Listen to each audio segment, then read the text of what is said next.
छिन लगा दिन जाना है भाई, मारियो फान घाव नहीं तन पे, छिन लगा दिन जाना है भाई। कहे कबीर सुनो भाई साधो, छिन जाना दिन माना है भाई। गगन की ओट निशाना है भाई, दाहिने सूर चंद्रमा बाएं, दिन के बीच छिपाना है भाई। गगन की ओट निशाना है भाई।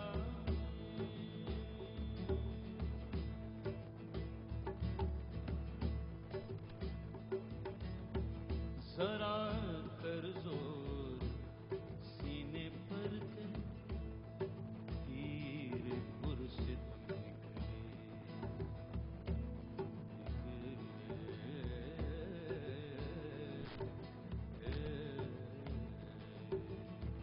जरा कर जोर सीने पर के, तीर पुरसित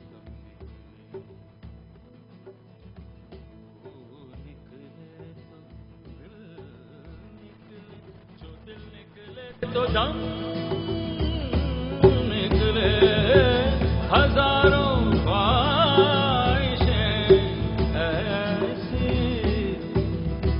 कि हर ख्वाहिश पे दम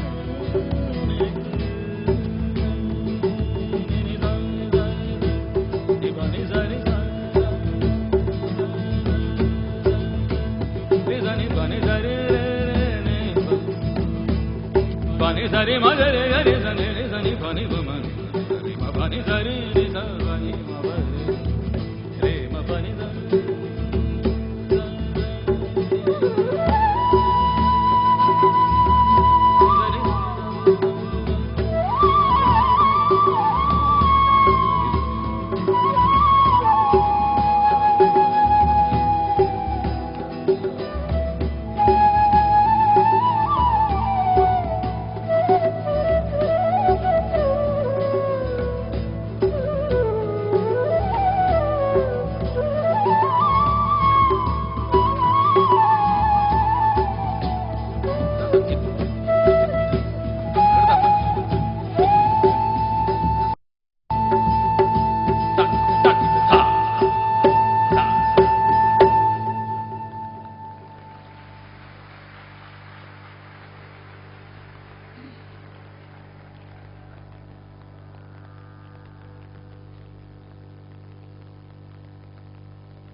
सावरे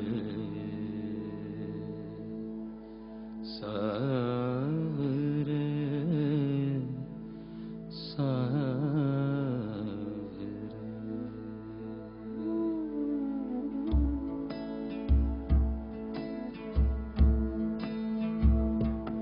हाय हैं सावरे ओ मेरे कांवरे, मिली एक छारे न जाओ सावरे। हाय हैं सावरे ओ मोरे कांवरे, मिली मीठी छावरे न जाओ सावरे।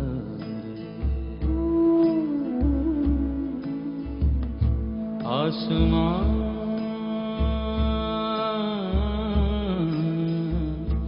आसमां फूल बरसाओ, हवाओं इत्र फैलाओ, अपनी पलकें बिछा करके धरा तुम मंगल गुन गाओ।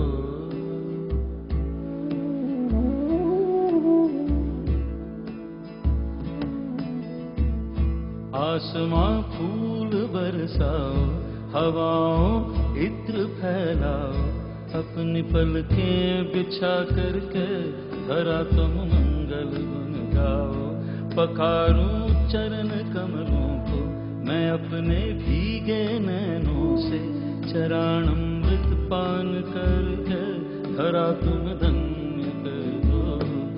आए हैं सावरे ओ मोरे गाँव रे, मिली की छाँव रे, न जाओ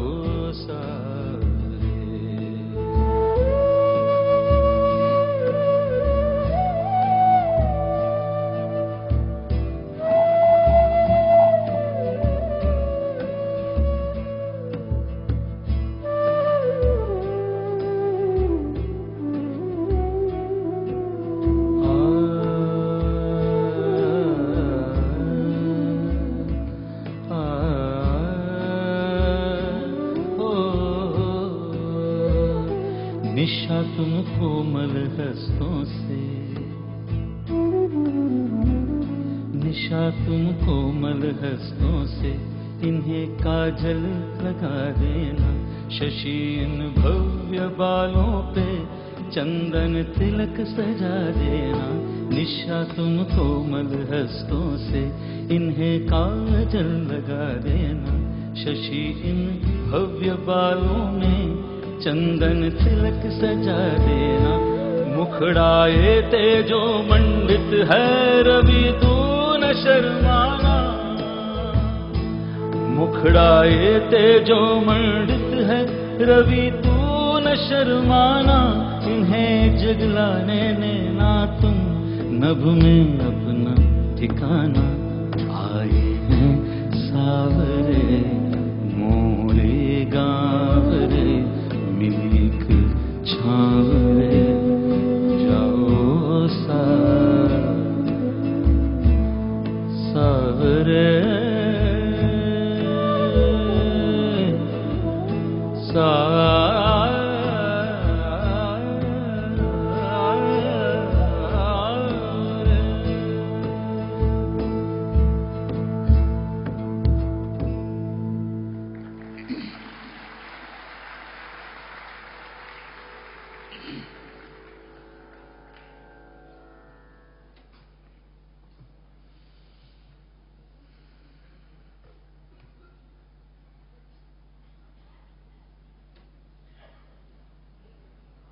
Isha Foundation is a volunteer-run, non-profit organization established by Sadhguru 3 decades ago. The Isha Yoga Center is situated at the foothills of the sacred Velingri Mountains, also referred to as the Kailash of the South.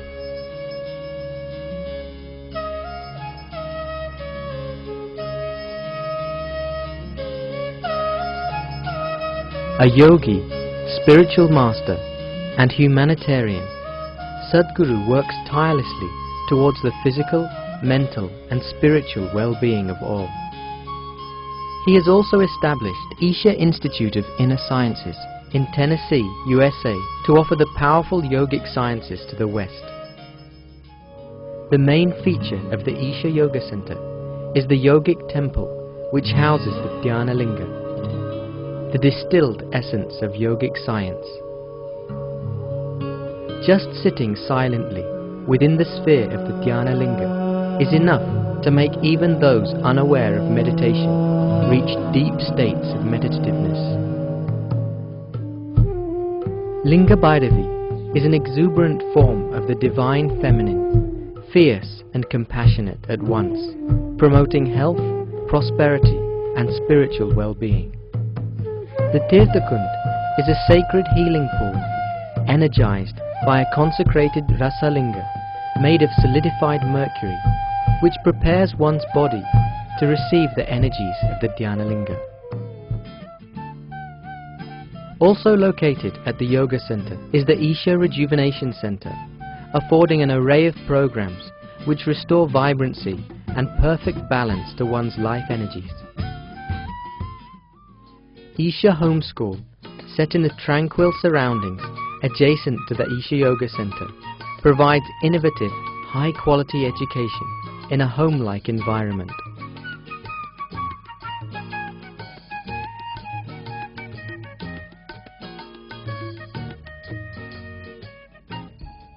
The essence of the ancient science of yoga is offered to people all around the world through the inner engineering programs. Conducted globally in a variety of settings, it deeply touches and transforms people from all economic and social backgrounds.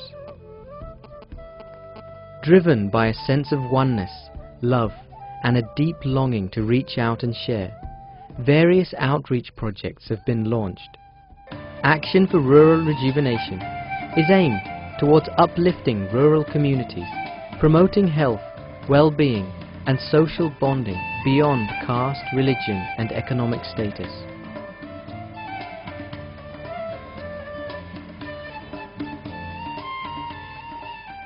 Isha Vidya offers easily affordable English medium education in the rural areas of Tamil Nadu and seeks to establish over 200 schools through the state in the coming years.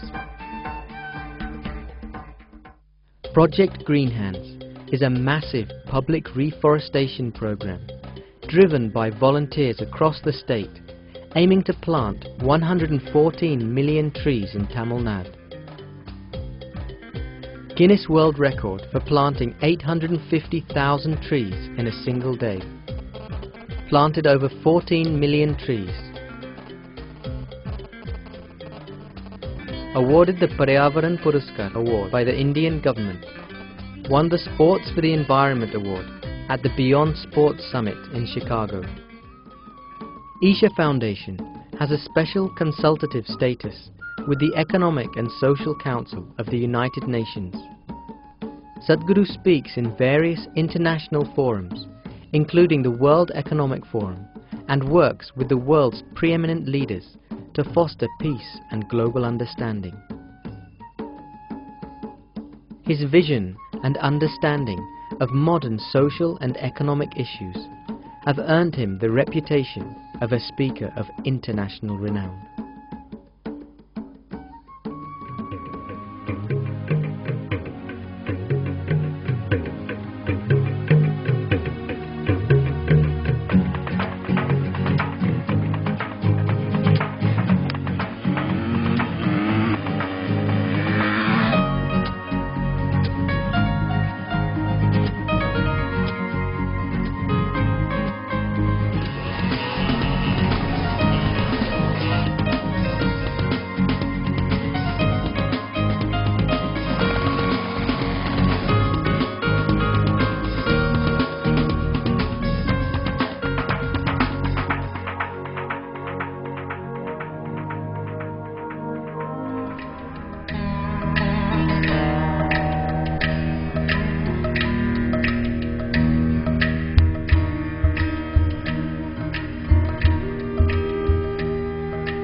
How do I describe Sadhguru, who once and still is my friend, that one being that is there beyond the friend, the being that is there beyond his eyes, beyond his clothes, beyond his ashram, beyond even all the love that people give him.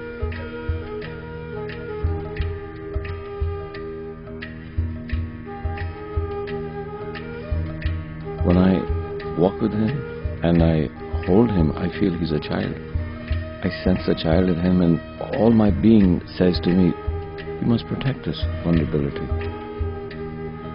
And then when he leaves, I feel that there is this vulnerability that is so acute and so intense, that is so powerful, that it needs no protection.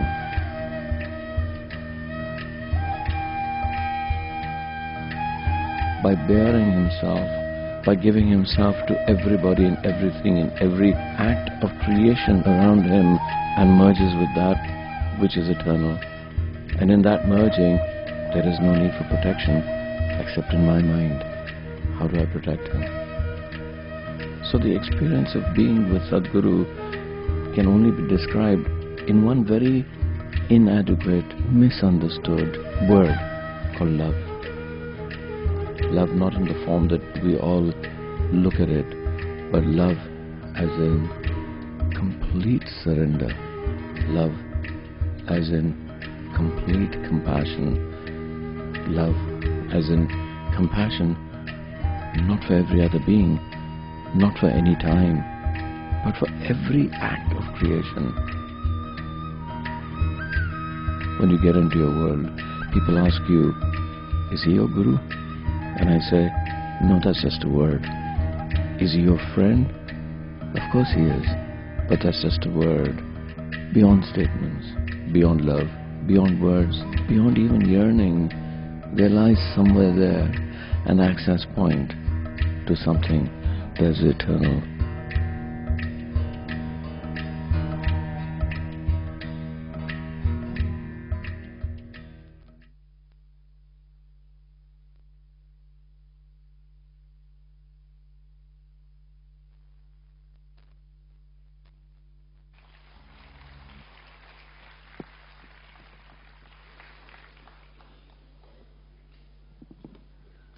Good evening.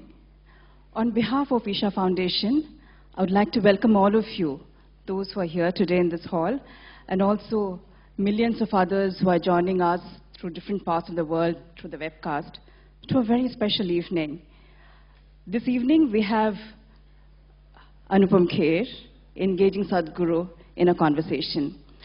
The conversation will last until 9 o'clock, following which both Sadhguru and Anupam Kher will be happy to take questions if you have any over the next 30 minutes. But to set the context for this conversation, we first have the launch of a very special book. It's called You, Sadhguru Jaggi Vasudev, A Spiritual Possibility.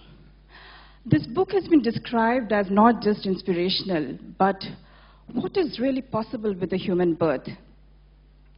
It's a fascinating pictorial window into Sadhguru's life and work, and it has been beautifully woven together, very captivatingly woven together by Pallavi Gupta, the author.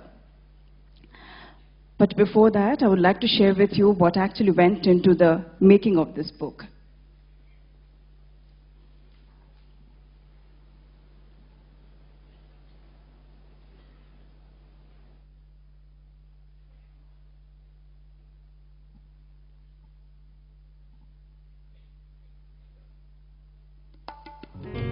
There was a point in my life when health was all that mattered. And it was the only reason why I entered an Isha Yoga class 4 years ago. But even before the class could end, I knew I was onto something much more profound than the concerns of my health. Doing a program with Sadhguru made me connect with life in a way that I had never connected with life before. Sadhguru's answers will open up. For more information, log on to inconversations.com. I knew I was onto something much more profound than the concerns of my health. Doing a program with Sadhguru made me connect with life in a way that I had never connected with life before. More importantly, I had never met someone with such intensity. And as I discovered him, I realized he was the only person on whose life I would be interested to write.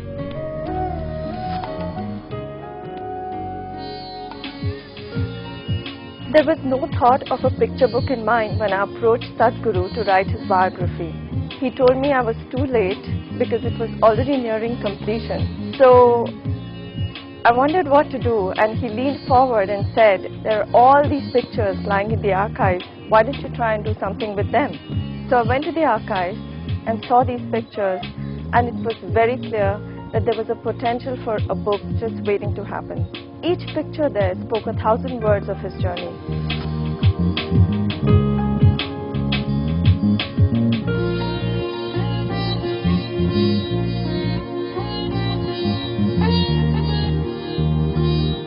and all I had to do was somehow find a way to weave them together in such a manner that the essence of this life could be brought forward in form of a book. What emerged was the most incredible expanse of life. There were pictures that reflected him in his organic form, raw, earthy, and there were pictures that reflected a sense of friendliness, compassion.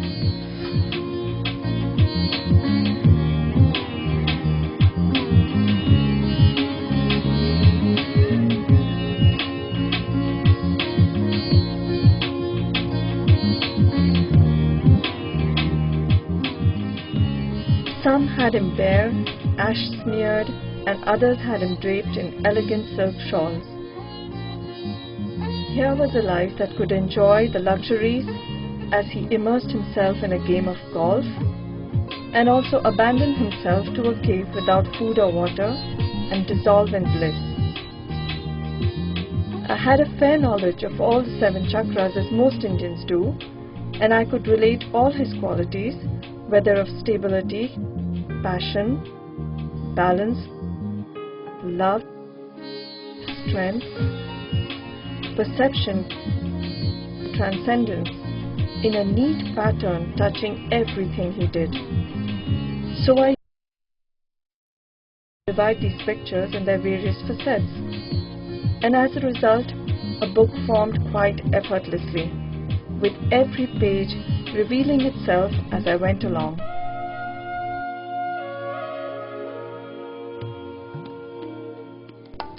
This book is far from an authentic study of the chakras. It is in fact a testimonial of a life that shows what is possible with this birth. All aspirations have their root in a possibility, and Sadhguru, in his turn, very easily offers his life to become a possibility in ours.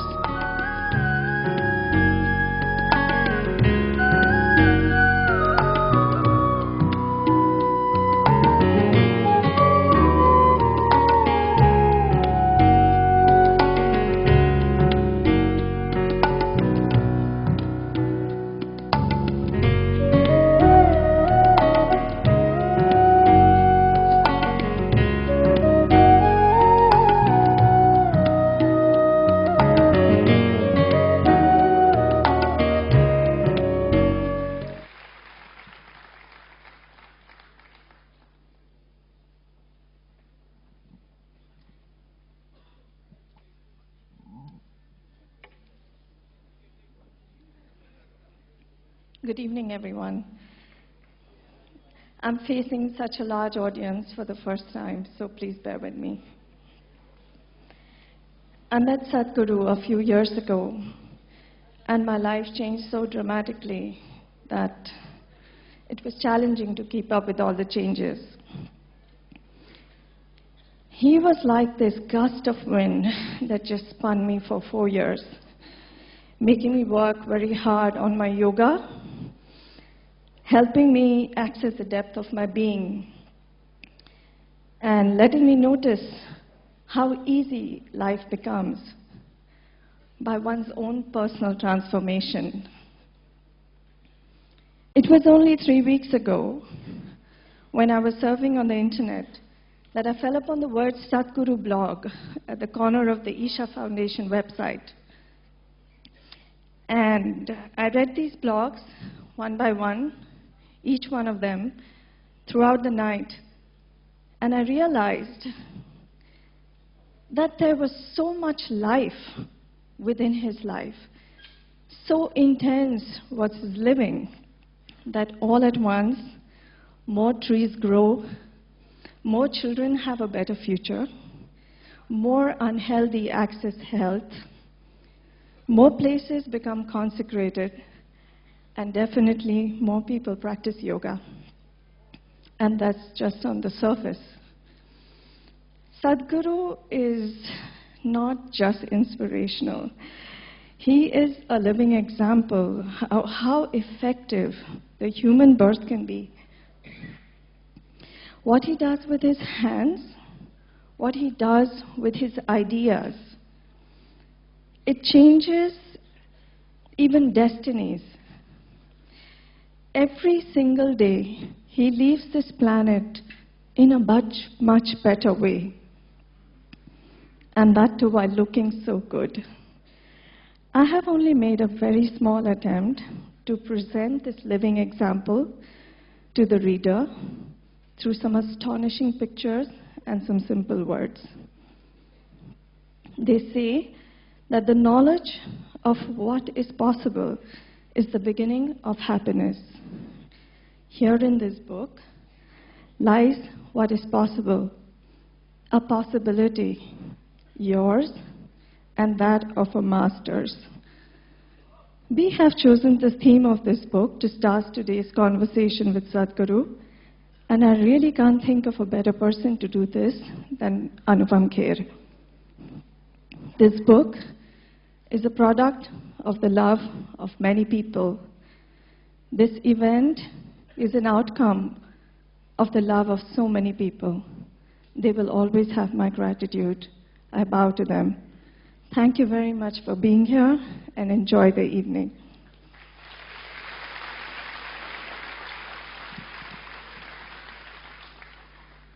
Thank you, Pallavi. Anupam Kher is not a name that needs any introduction. Apart from being one of the finest actors of our times, who has, besides his 400 films and 100 plays, has several credits. Having been conferred the Padma Shri and the Dalai Lama Award, he is the founder of Anupam Kher Foundation that works for creating a better future for the underprivileged children.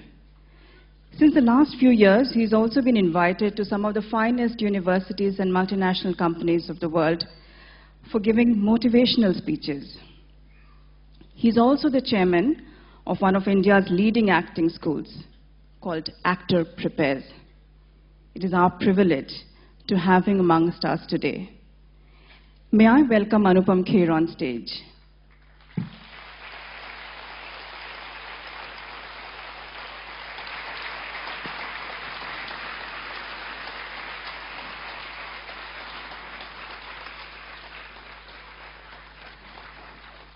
I would also like to request Arun Mehta, the Managing Director of Vakils, who have printed and published this beautiful book. They're one of the oldest and most respected printers of India. May I also invite Arun Mehta to please come on the stage.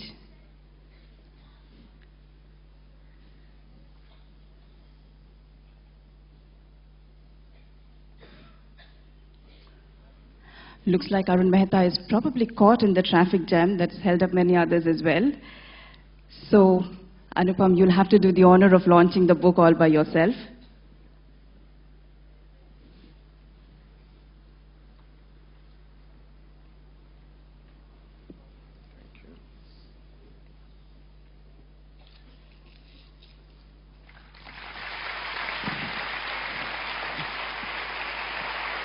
Come.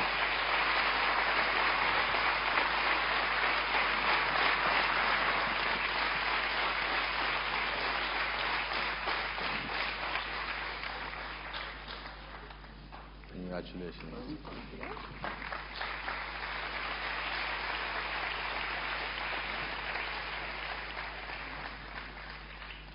Thank you, Anupam ji. May I now invite Sadhguru onto the stage.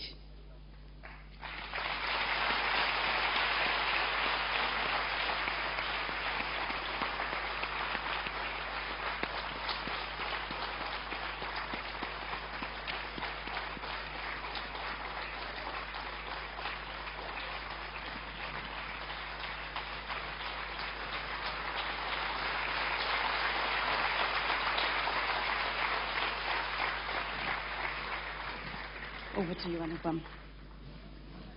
Shall I go straight there?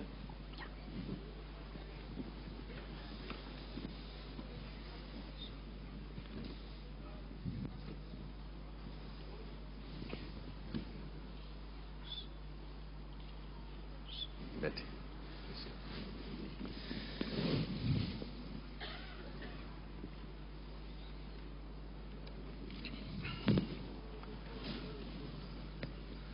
Good evening, namaskar. It's very rarely that an actor is called to have a conversation with a mystic guru. People find it, why an actor? Well, I'm a seeker of truth. I'm a seeker of the mysteries of life. Apart from that, Pallavi is a very dear friend. We know each other for a long time. And when I read this book a few days back, I was very intrigued that she has sorted out her life. I hope so.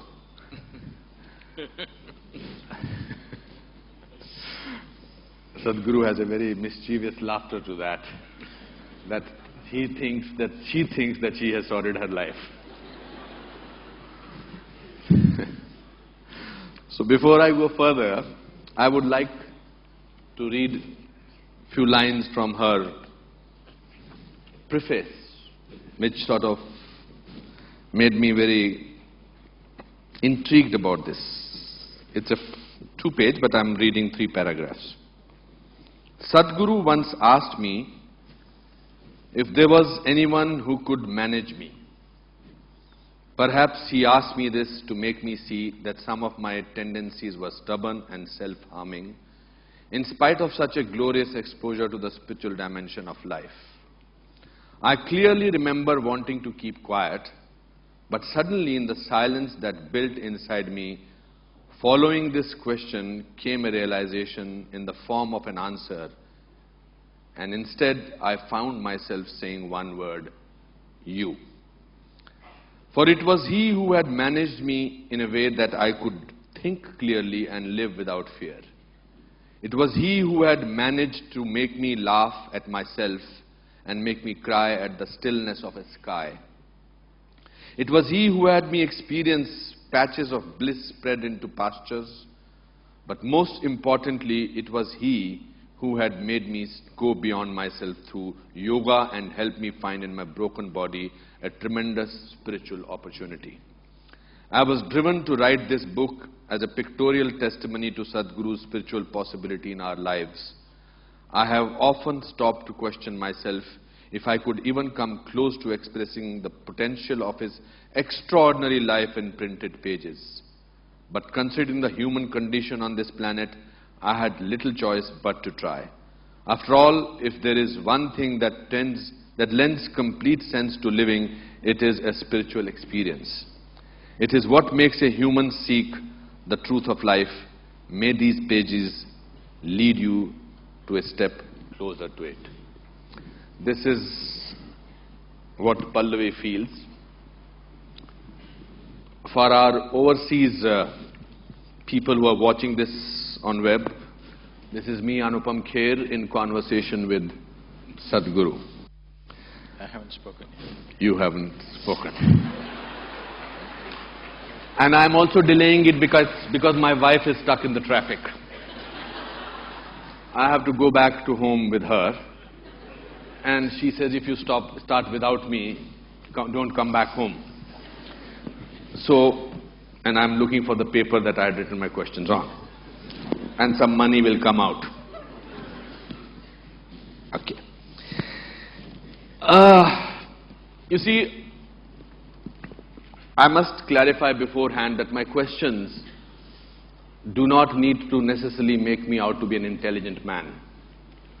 I don't want to be intelligent or to be taken so seriously that that's Sadhguru's responsibility to answer them.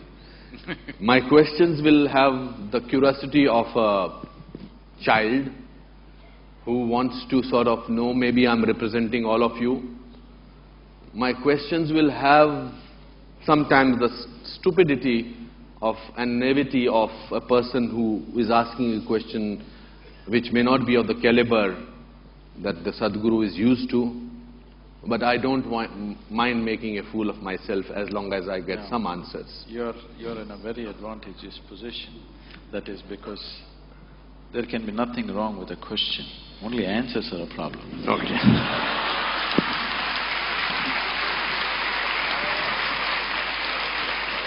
So it's advantage you, the very beginning. Great. Let's start with my first question, which is I'm very curious. why do mystical spiritual gurus have to grow a beard?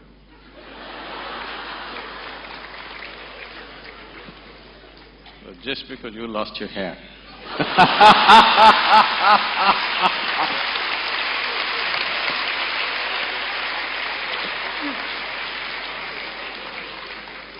Now, My wife read your book. I didn't answer the No, my wife read your book and she said, what an attractive man. How do you deal with female adulation? That's why I covered myself. No, no. I'm curious to know.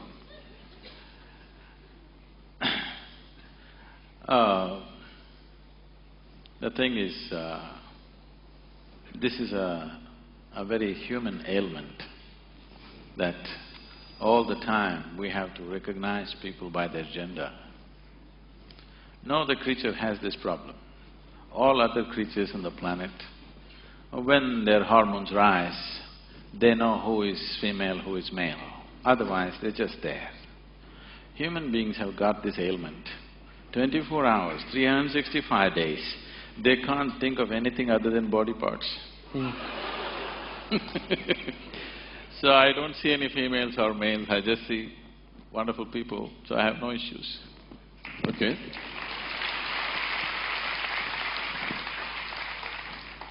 There's a very intriguing… people make these great prophecies about world coming to an end, etc.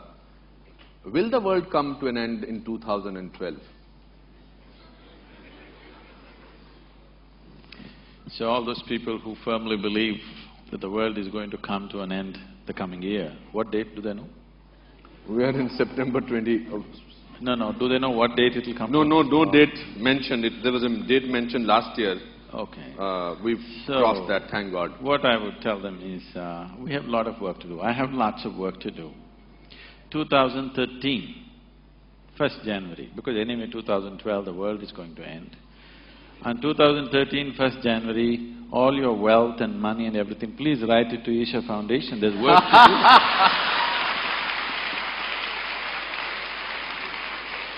The world is anyway going to end, what are you going to do with your money?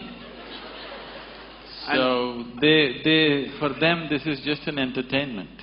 They don't believe enough to give away everything and get ready. They just want to play with it. All vain minds are always looking at prophecies. They're looking at predictions because they don't have a plan for their life. Those who are incapable of making plans always fall back on predictions and prophecies.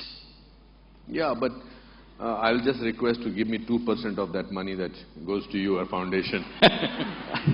Why have you named your foundation Isha Foundation? I have no idea. The name, you mean? The name Isha Foundation. The word Isha literally means that which is in charge, or that which is the source of creation, or unmanifest or formless divinity is referred to as Isha. If you give it a form, it becomes Ishwar. So, the yogic system is not looking at form. We are not against forms. We can use forms as a part of our growth.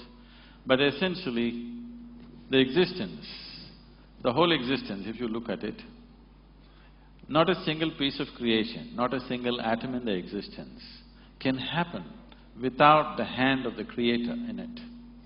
So, the forms are there. Every form can be seen as divine, but essentially it is formless. So to attain to that, the yoga is the method to attain to that. So right now as you sit here, this very body was created from within, so the source of creation is very much within you. So to attain to that state is the fundamental goal, so it is Isha Yoga and Isha Foundation. Okay. Do you pray? Till now I haven't.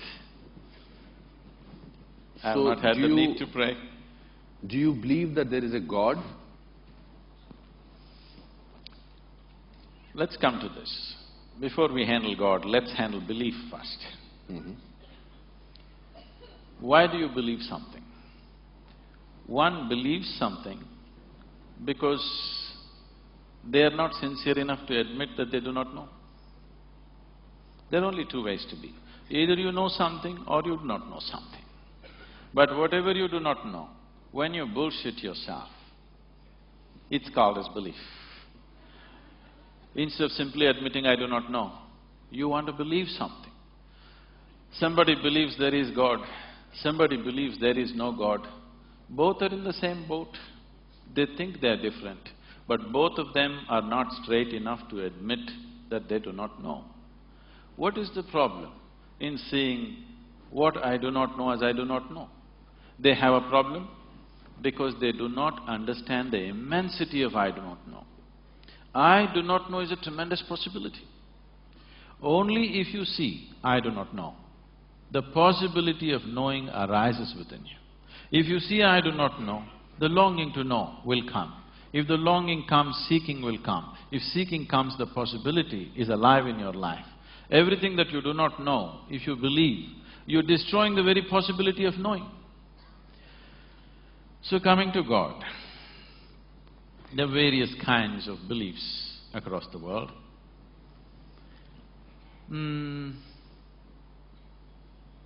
It's like this. There were two young boys, very energetic. When young boys are very energetic, they tend to be constantly in trouble, you know. So these two kids are always in trouble, two brothers. The parents are very embarrassed that the whole neighborhood is discussing their children. They want to fix them. It's easy to reproduce, but you don't know how to fix your children, do you? So they decided to take them to the local parish priest. They decided to take the younger boy first because together they're strong. They took the young boy, made him sit in the priest's office and they left. The priest walked in. With his long robes, he walked up and down, creating the necessary drama, you understand? Because drama is needed for effect. Absolutely. So he was setting up… We are on a stage. Yes. He was setting up the situation and the little boy was doing the ping-pong act, watching the priest moving around. And in mid-stride, he worked out a strategy. If I remind this little fellow that God is within him, all his mischief will go. This is the whole problem. People who have never raised children, they have fabulous ideas about how to do it. People who have raised children, they know no damn idea works. If you have the love and commitment, you wait out the problems, otherwise you suffer. That's all there is. But I think maybe when people are enlightened, they don't think that there is a God existing. No. There are people who are not enlightened. There are people who don't have enough money to sort of… they have to depend on somebody. They say that… Let me finish the joke. Sorry? Let me finish the joke. Okay. My problem is that I can't hear you what you are saying. There is something with with the speaker. The monitors, please, if you can do something. No, I need to do something about this because I'm not able to hear what you are saying. Okay. So, I don't know how do we go about it. Some speaker has to turn this side so that I can hear what exactly are you saying. So is there anybody from the technical team who can do that? Turn the music monitors this side, please. Yeah, is it good? Hello? Yeah. Yes. Thank you. Thank you, sir. So the priest worked out a strategy, how to get the mischief out of this boy. He thought if he reminds him God is within him, all the mischief will go. So he stopped mid-stride and in a booming voice he said, "Where is God?" The boy looked bewildered, looked all over the office because if God is, he must be somewhere in the priest's office. So then the priest saw the boy not getting the point. So he leaned on the table. He wants to give him a clue. So pointing at the little boy, he asked, "Where is God?" The boy looked even more bewildered and looked under the table. Then the priest thought, okay, he's not getting it, he wants to give him a proper clue. So he walked around the table, came to the boy, tapping on the little boy's chest. He asked, "Where is God?" He's telling him it's here. The boy just got up and bolted out of the room, ran to the place where his elder brother was, and he said, "We are in real trouble." The brother asked, "Why, what happened?" He said, "They lost their God and they think we did it."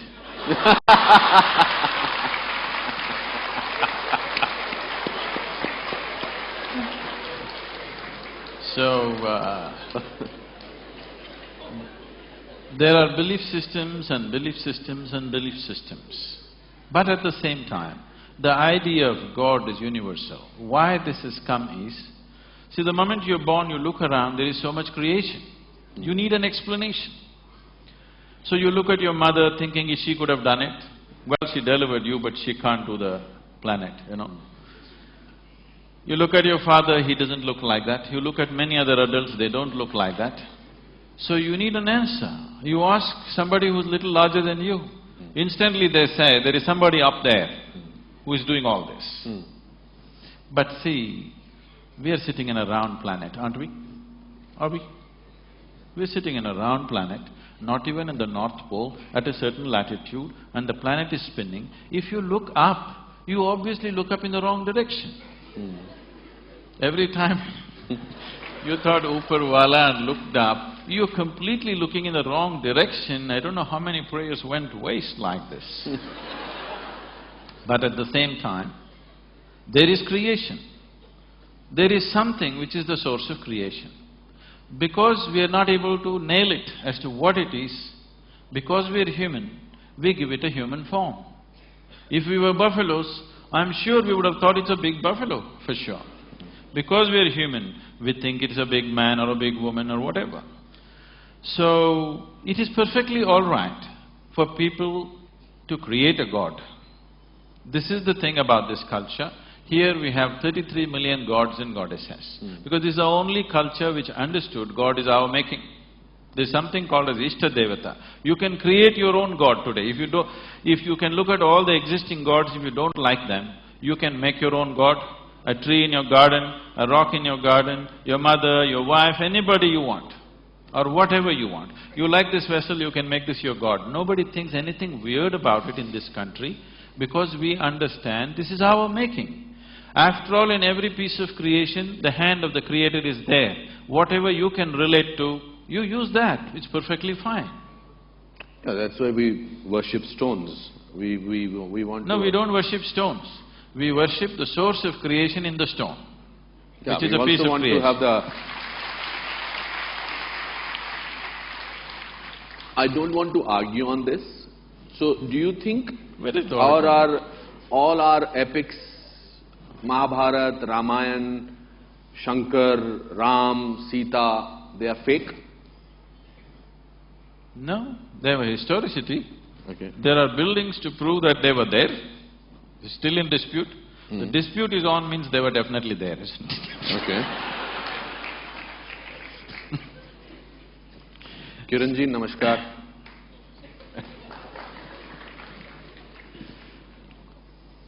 No, I will still want to probe a little further on this topic. We have major mandir, masjid issue, Ayodhya issue, etc., etc. We are still fighting about that.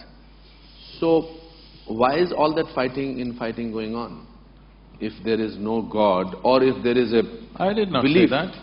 No, you said there is a belief, people needed somebody as a belief of God. All the fight in the world is not between good and evil as people project it to be. All the fight in the world is between one man's belief versus another man's belief.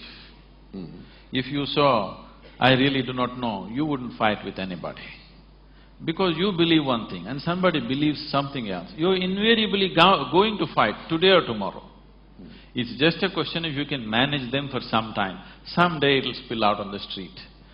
So, it is time. See, there was a time when people worked with the instrument of belief, when the human intellect was in a certain way. Today it is time there is substantial intellect on the planet. Today it is time that we establish a certain level of seeking in a human being rather than just pumping him up with belief. Why do people believe you? Who said they believe me? This is a huge full house. No, they're looking… Everybody is they're clapping. sitting there evaluating every word that I say. I don't think they believe whatever I say. To me, they look smart enough to understand and evaluate. I have performed in this auditorium. It's never been so full. So there has to be some in their belief in you which makes them look up at you. Why do they trust you? Why do they believe in you so much? Now let's take off the word belief. Yes, they trust me. Okay, I mean, my word may be different, but I think it is belief. Do you think it is belief also?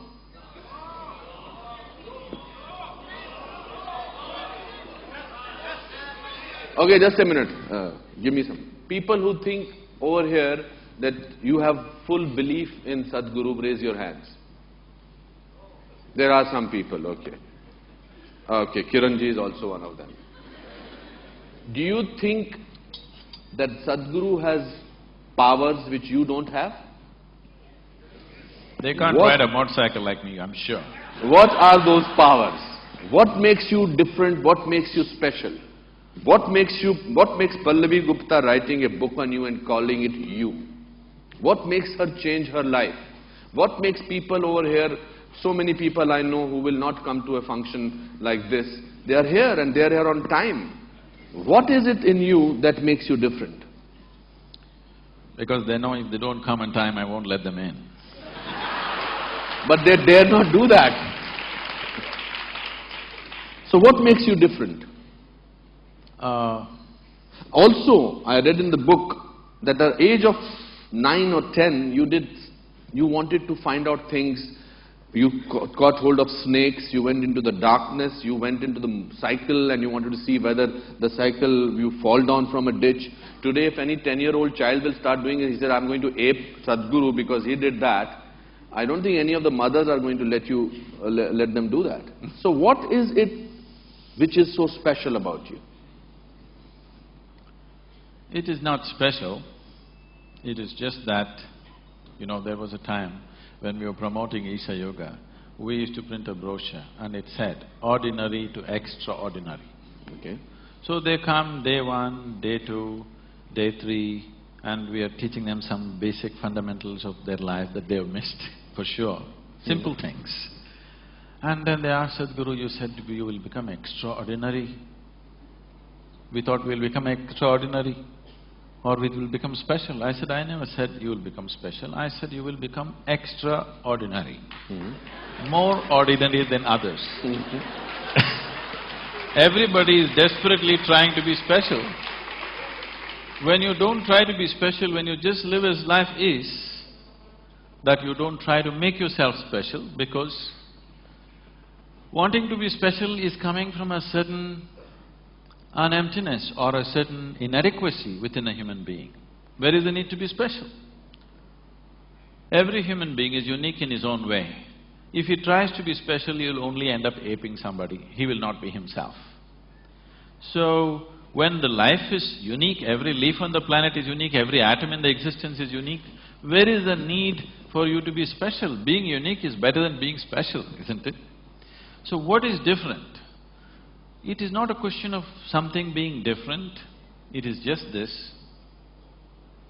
See, the very nature of the existence is like this, the very nature of what's happening around you is like this.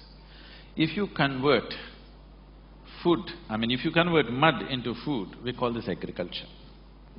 It's the same mud. Can you eat the mud? Can you take it on your plate and eat it? No. But if you wait, you put a seed and wait, the same mud becomes food, and how we value it and eat it. But it is something else, but when you eat it, it becomes flesh and bone, it becomes you, and it's so valuable for you and so many other people.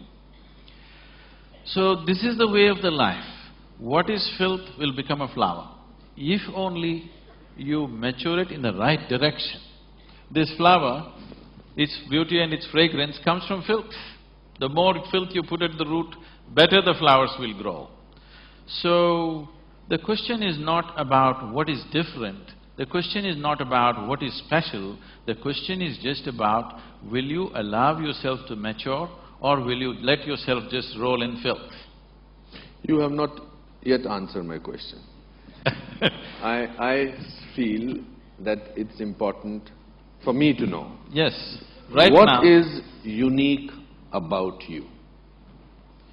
What you said is fantastic, because that's what we all know means. No, why is it that we've kept the flowers here?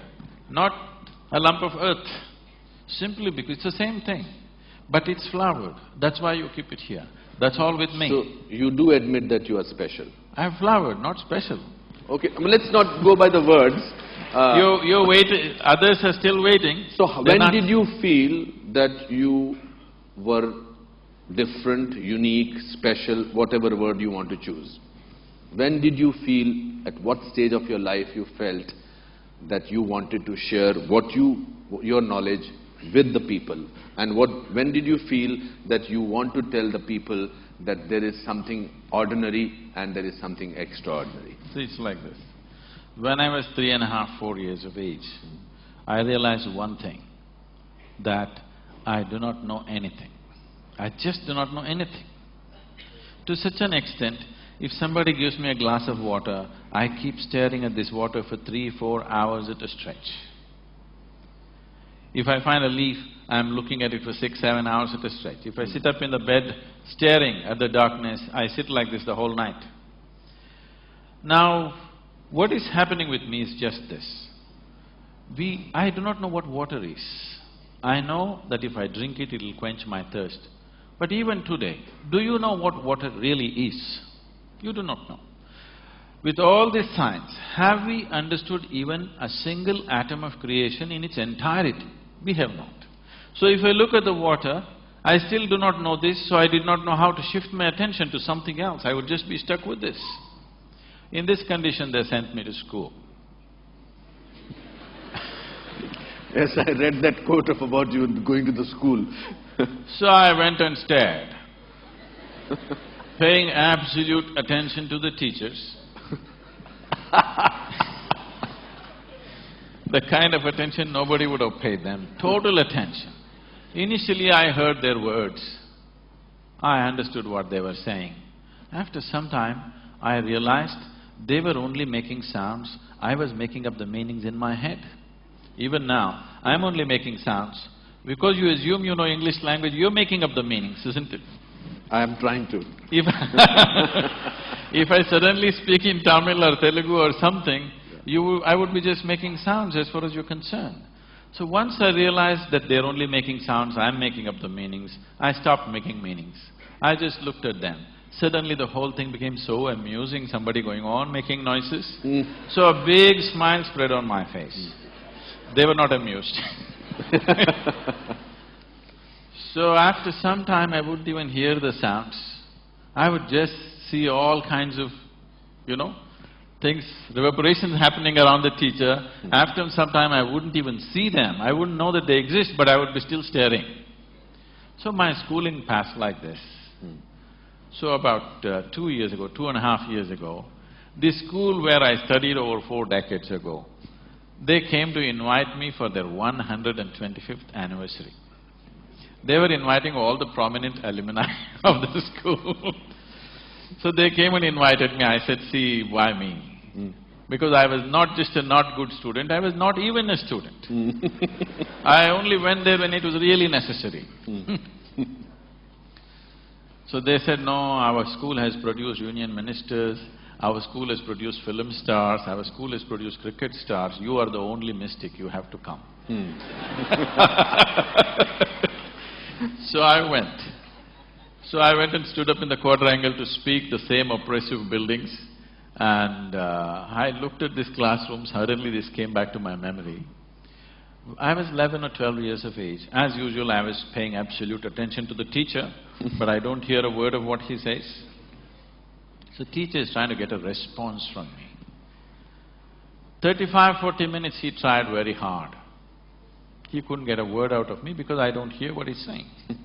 Then he held me by the shoulders, shook me violently and said, you must either be the divine or the devil. I think you're the later. So till then my problem was, what is this, what is that, what is that, what is this? I knew nothing. But there was one constant, this is me. This was clear. Suddenly this guy confused me.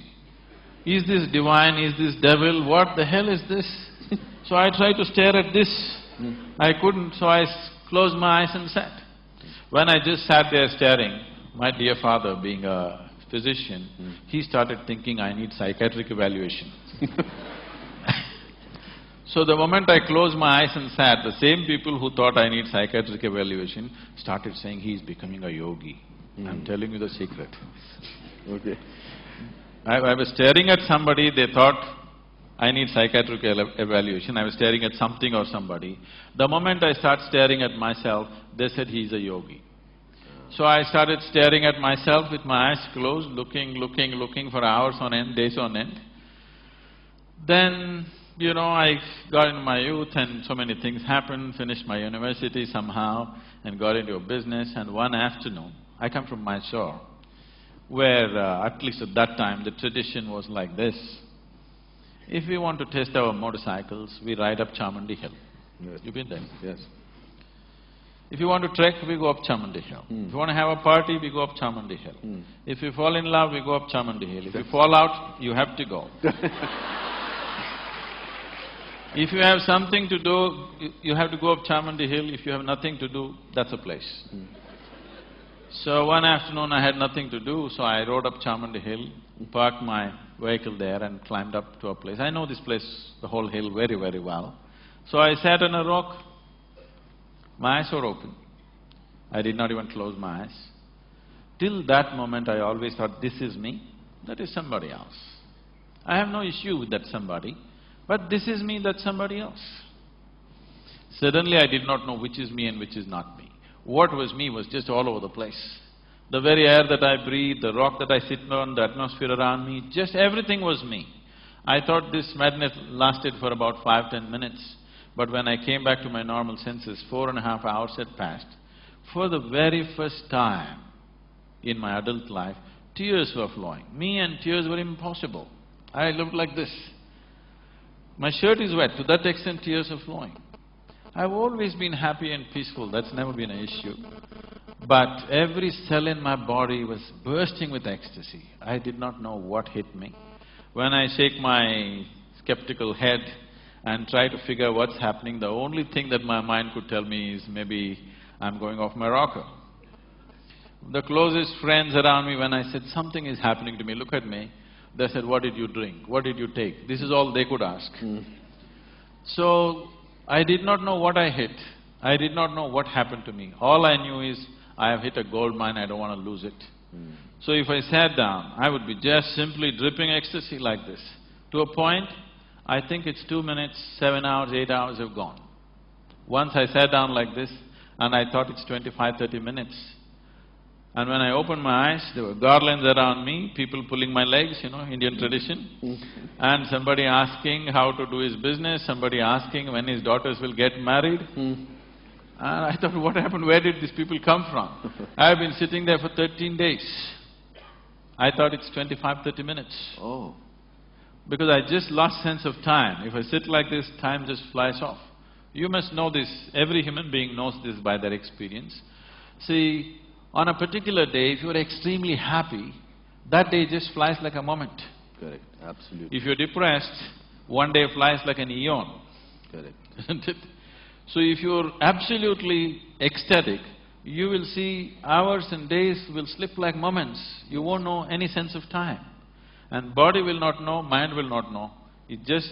only people around you know that time has passed, but you just have no consciousness about time. So, then I thought it's so simple. If I sit here, I'm bursting in ecstasy. What's the problem? I'm going to rub it off on the whole world. It's 30 years now. Next year, 2012, is going to be 30 years. And see, I became like this. Still, people are attached to their misery. They haven't given it up. We have touched a few million people. Today, I can say that a few million people, if they close their eyes, tears of ecstasy will flow out of them every day. They're like that. Millions of them. But millions are not still the world. So as a part of this, now I decided, if people don't want to live in ecstasy, at least let them die in peace. So we brought in another level of spiritual process, very simple, that everybody can do, one drop spirituality for everybody. At least it'll let them die in peace. How do you… that was a wonderful story what you just spoke about, tears. How do you explain, if you have to explain spirituality to a common man who does not understand, how do you explain what is it being spiritual? See, what is physical about you you gathered, isn't it? You gathered over a period of time. Yeah. What you gather can be yours. I'll not dispute that now. But it can never ever be you, isn't it? Okay, if you can simplify that for me. See, right now, as I'm speaking, I take this vessel and say, this is my vessel. All of them will think, oh, Sadhguru's got a problem. But I have a reputation of being wise, so they will wait. Let's see. But after some time I say, this is me, then they'll say, let's go. Because this is a clear sign of insanity. This is happening to you every day. See now that water, is that you? I feel like doing this. That water, it's not you, but you drink it and it becomes you, isn't it? So what is not you is becoming you. What is not you cannot become you. You believe it's become you. Okay. How many… Sorry, you were about to say something. Now what you gather, you can claim it's mine. But if you say it's me, it amounts to madness, isn't it? If I say this vessel is me, it amounts to madness. This vessel also was dug out of this planet. This also was dug out of this planet, isn't it? But you saying this is me, is it any better than me saying this is me? It's not any better. It's just that because we are in a democracy, the majority is with you, so you win. Correct, absolutely. So, why are people unhappy? Huh? Why are people unhappy? People are unhappy because they have not taken charge of the fundamental instruments of life that's given to them. It's like this. See, your system is made in such a way, this is the most sophisticated machine on the planet. Yes? Yes. Human mechanism is the most sophisticated, complex machine on the planet. This is the gadget. People have not paid any attention to it. If it seems the cell phone companies in the country did a survey 2 years ago and they found, at least one company did, I think, they found most people are using only 7% of the capabilities of an ordinary cell phone. I'm not talking about a smartphone that you're using, the dumb phone. They're using only 7% of that. If you're using only 7% of an average phone, this gadget, which produces that gadget, what do you think is the percentage that you're using? It's way below 1%, I'm telling you. What it means to be human has not even been attended to. People have not even looked at it. They're just busy wanting to become something, not realizing who they are. When the very source of creation is throbbing within you. There is an intelligence here, there is a competence here that if you give it a piece of bread, it will transform it into a sophisticated machine. When such an intelligence exists within you, when such a competence exists within you, what the hell are you trying to become? If even a drop of this intelligence enters your daily life, you will live magically, not miserably. So misery is not a product of Mumbai. The misery manufacturing machine is not in Mumbai. The manufacturing unit is in human mind, because they have not made any attempt to understand how it works. They have not paid any attention. They're paying attention to everything around them, not to this one. But this is the greatest happening right now, isn't it? The greatest happening in your life is that you're alive and throbbing right now. Isn't this the greatest thing? Everything else is secondary, isn't it? I completely believe it. You see, in Greek theatre, they said that fate, Kismat played very important role in your tragedy. But in modern tragedy, they say human beings are responsible themselves for tragedy. There's nothing modern about it. In this culture, we always said your life is your karma. When we said your life is your karma, what it means is, karma means action. Whose action? My action. So when I say life is your karma, we are saying your life is your doing. This is the only place on the planet where we have always told you, your life is your making. Your life is not God's making. Your life is your making. When we say it is your karma, we clearly telling you your life is your making. So right now, your experience of life, whether you experience joy or misery, it happens from within you, isn't it? at least what happens within you must be determined by you, isn't it?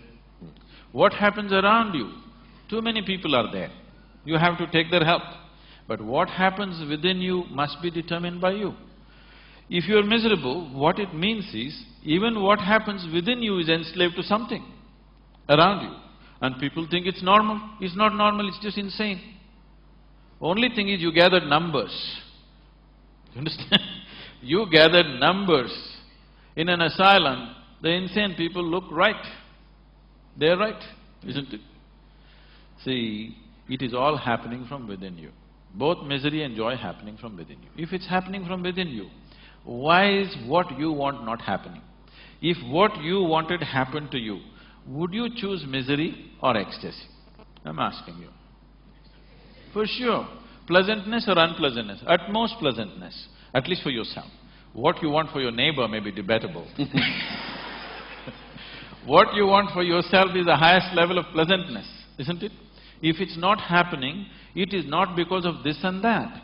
It is just that your body is not taking instructions from you, your mind is not taking instructions from you, your emotions are not taking instructions from you. Nothing in this is taking instructions from you. When you say, this is my body, it is supposed to take instructions from you. When you say, this is my mind, it's supposed to take instructions from you. Can I tell you a joke? You're getting very serious. Please. On a certain day, Shankaran Pillai went to the bar to drink with his friends. He just thought he'll just have one shot and go home. But you know, once they have a little bit of drink, they become timeless like yogis. So, a few drinks happened, then he looked at the watch like this. It was 2 a.m. But the wife's rule at home is 8 p.m., he must be home. It's 2 a.m. He got really disturbed and he wanted to rush back home, so he thought he'll find a shortcut and started running through somebody's garden. And because of unknown terrain and also Drunk. all the things inside, he flipped over and fell into a rose bush, face down, got all scratched up, somehow found his way to the house. It took another 20 minutes to find the keyhole. He found that and just slowly crawled up and went into the bathroom and looked at himself. He looked a true mess. So he opened the medicine cabinet and wiped himself, took Band-Aid, fixed himself, then slowly crawled into the bed and slept. Morning 8 o'clock, the wife brought a bucket full of cold water, threw it on him and asked him to wake up. He got up. She said, "You fool, once again drinking." He said, "No, honey. Since I promised you 6 months ago, I haven't touched a drop." She held him by the shirt, dragged him into the bathroom and showed him. All the Band-Aid was on the mirror. Now, this is the attitude people are taking. Right now, if this is feeling unpleasant, you want to fix that one. No, no, no. If this is feeling unpleasant, you need to fix this one, not that one.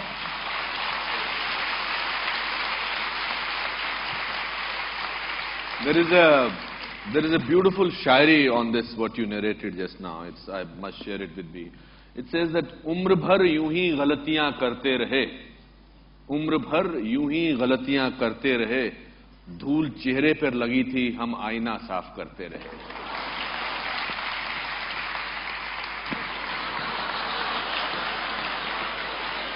Thank God he admitted some things he does not understand.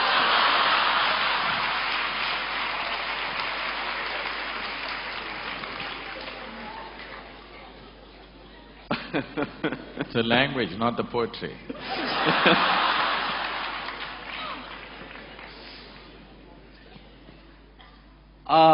I feel very proud to be an Indian, and I'm sure a lot of people feel. But corruption bothers me, and I'm sure you also spoke about it.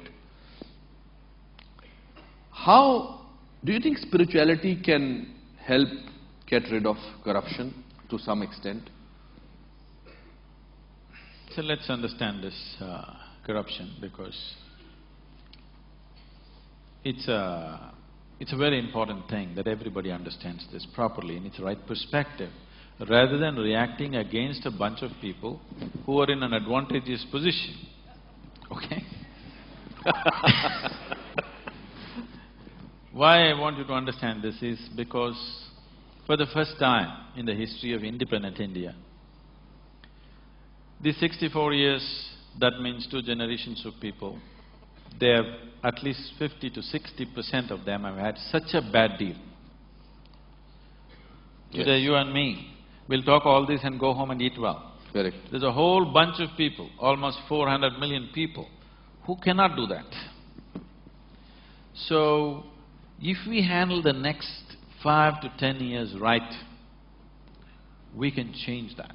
It's a tremendous possibility which is on our threshold. There's an economic possibility sitting on the threshold. If we conduct this right, we can change their lives. Those people who have not eaten properly, those children who are malnourished, which is the highest level of malnourishment, those who are not educated, those who don't have opportunities, those who are in that horrible social and economic pit, their lives can change in the next 5 to 10 years if we conduct our act right. Every Indian should understand this. It is not just about economy means stock market. It is about hungry people who will have food on their plate. Economy does not mean stock market, economy does not mean foreign cars coming into India, economy does not mean you wear better clothes or this and that.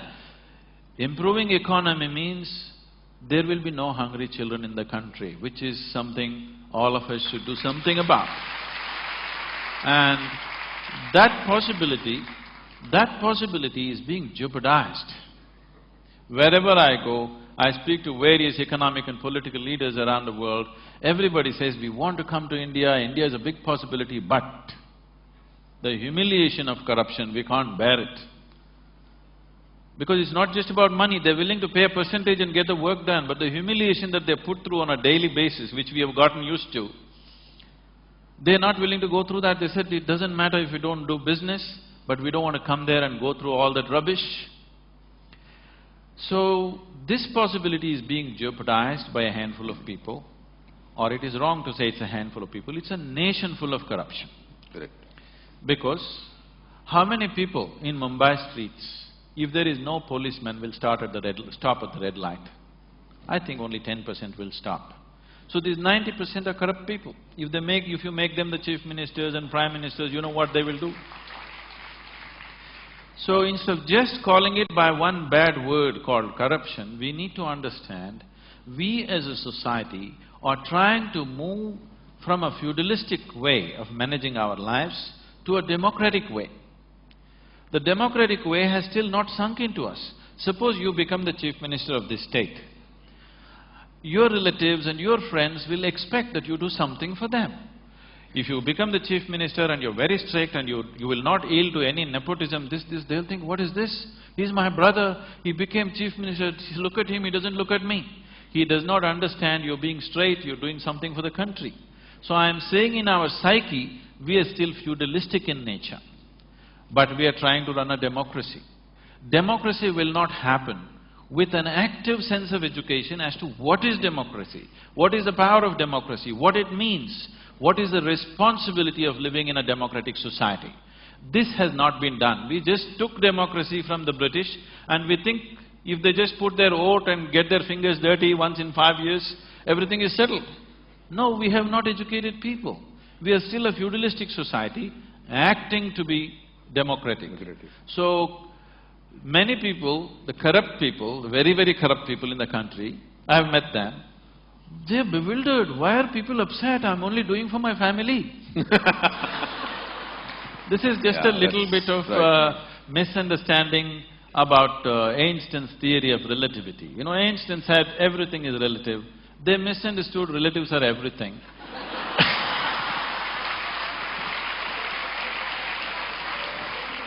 Let me ask you a hypothetical question. Hypothetical question, I must announce that before that. Suppose you were made the Prime Minister of this country for 1 month. How will you change things? See, there are enough instruments in the democratic process. Making me or anybody a Prime Minister for 1 month is a cruel thing. Okay, for 5 years. Yes. So you admit that 1 month is not sufficient? No, because I 1 month understand. is a very cruel joke. It doesn't matter who comes to power for 1 month, he can't do anything in a nation as diverse as India. To get this nation moving, you need to understand this. You cannot move this nation with policy, with rules.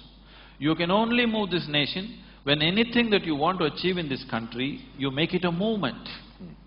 If you do not make it a movement, if people do not emotionally connect to that, no rules, no policy is going to work in this country.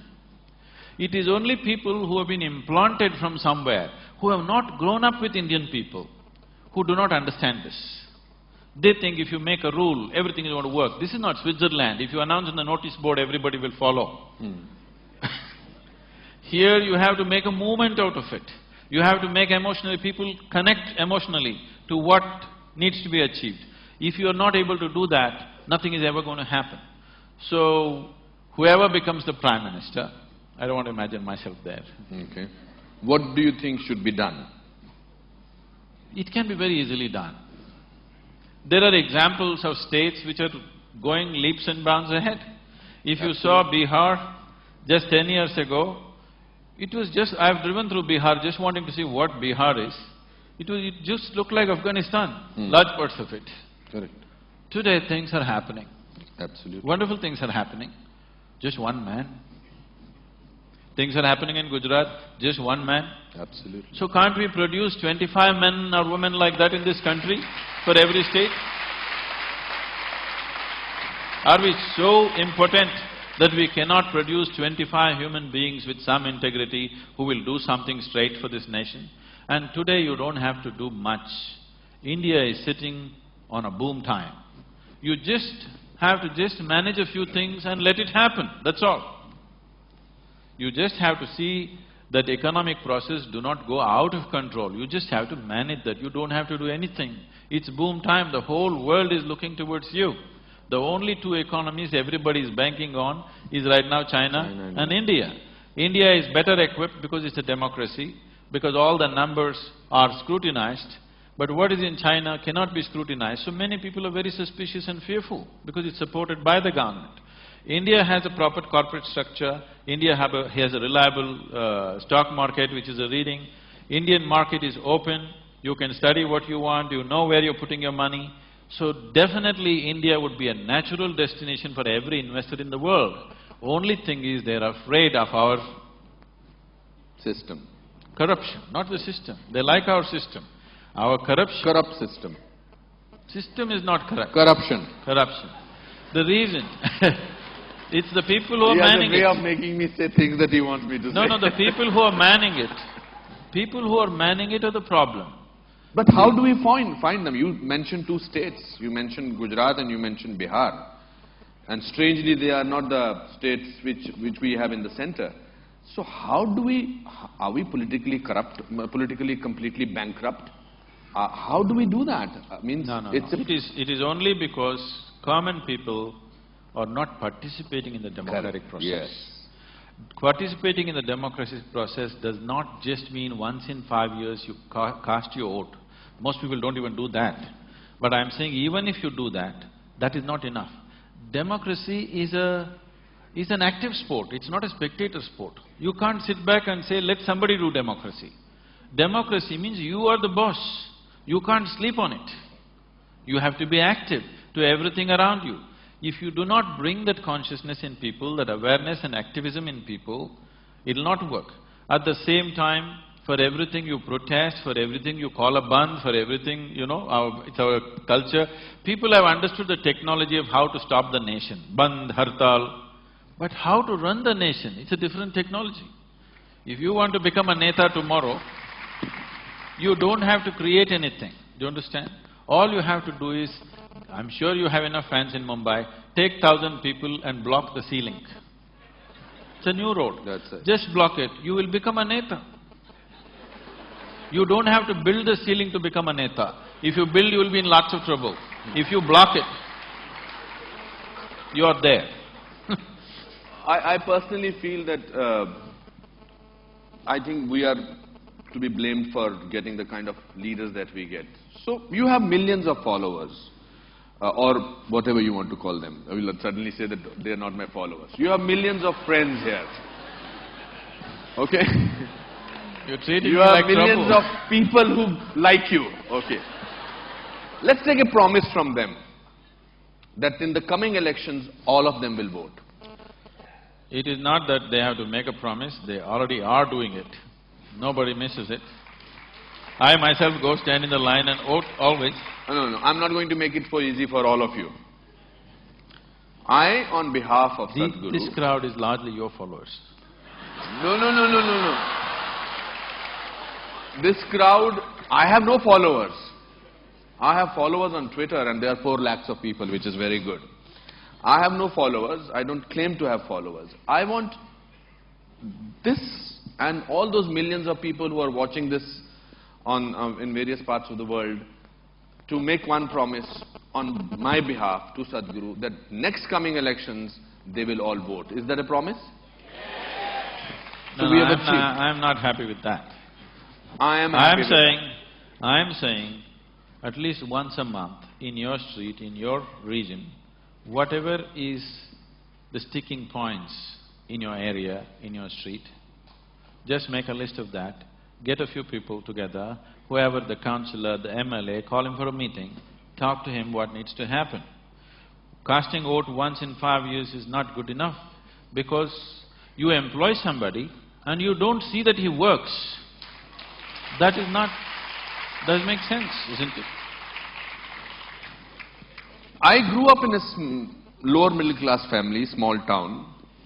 As a child, I had a great sense of wonder about everything. I till today have a great sense of wonder. I'm very happy to be talking to you. It makes me feel very happy. I don't see that in today's children. I don't see a sense of wonder in today's children. I think because they're… Because they replace the wonder with www. Exactly. Exactly, that's right. They know the whole universe before they're 6. Exactly, that's… How do… and I'm sure parents, they know everything. They just have to press Google and all the information. But information does not necessarily translate into knowledge at all. So how do… and they always say this, that's the way I am. I don't see my grandfather even at the age of 84 said, that's the way I am. So what is this, that's the way I am? I'm bored, dude, cool. I think that to be bad is being cool.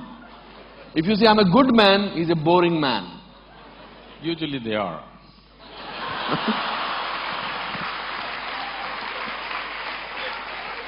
People who claim that they're good people, usually they are boring. Yeah, they are for the world, for the marketing part of it. That's why you have, if somebody says that this is… The breaking news after every 15 minutes for millions of channels is never about good things. It's only about disaster, rape, swindling of money. We are marketing fear. We are becoming people who are constantly made to fail. Suddenly in India also, that we are living in a world which is not very, very peaceful, which is a dangerous world. We are becoming, pardon my saying, like America, where we don't look at somebody for a little longer. I was in America 2 years back. I was looking at somebody thinking whether should I ask him my hotel, because in my hotel there was a mall. So I went into the mall, and when I came out I could not see my hotel because I must have got out from somewhere else.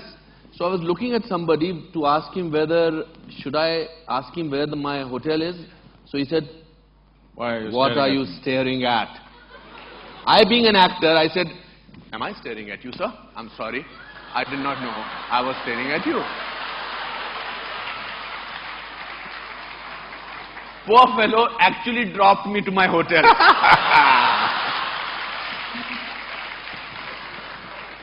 What my point is, how do you retain, how does one in today's time, in these times, retain a certain amount of innocence, a certain amount of sense of wonder? How does one do that?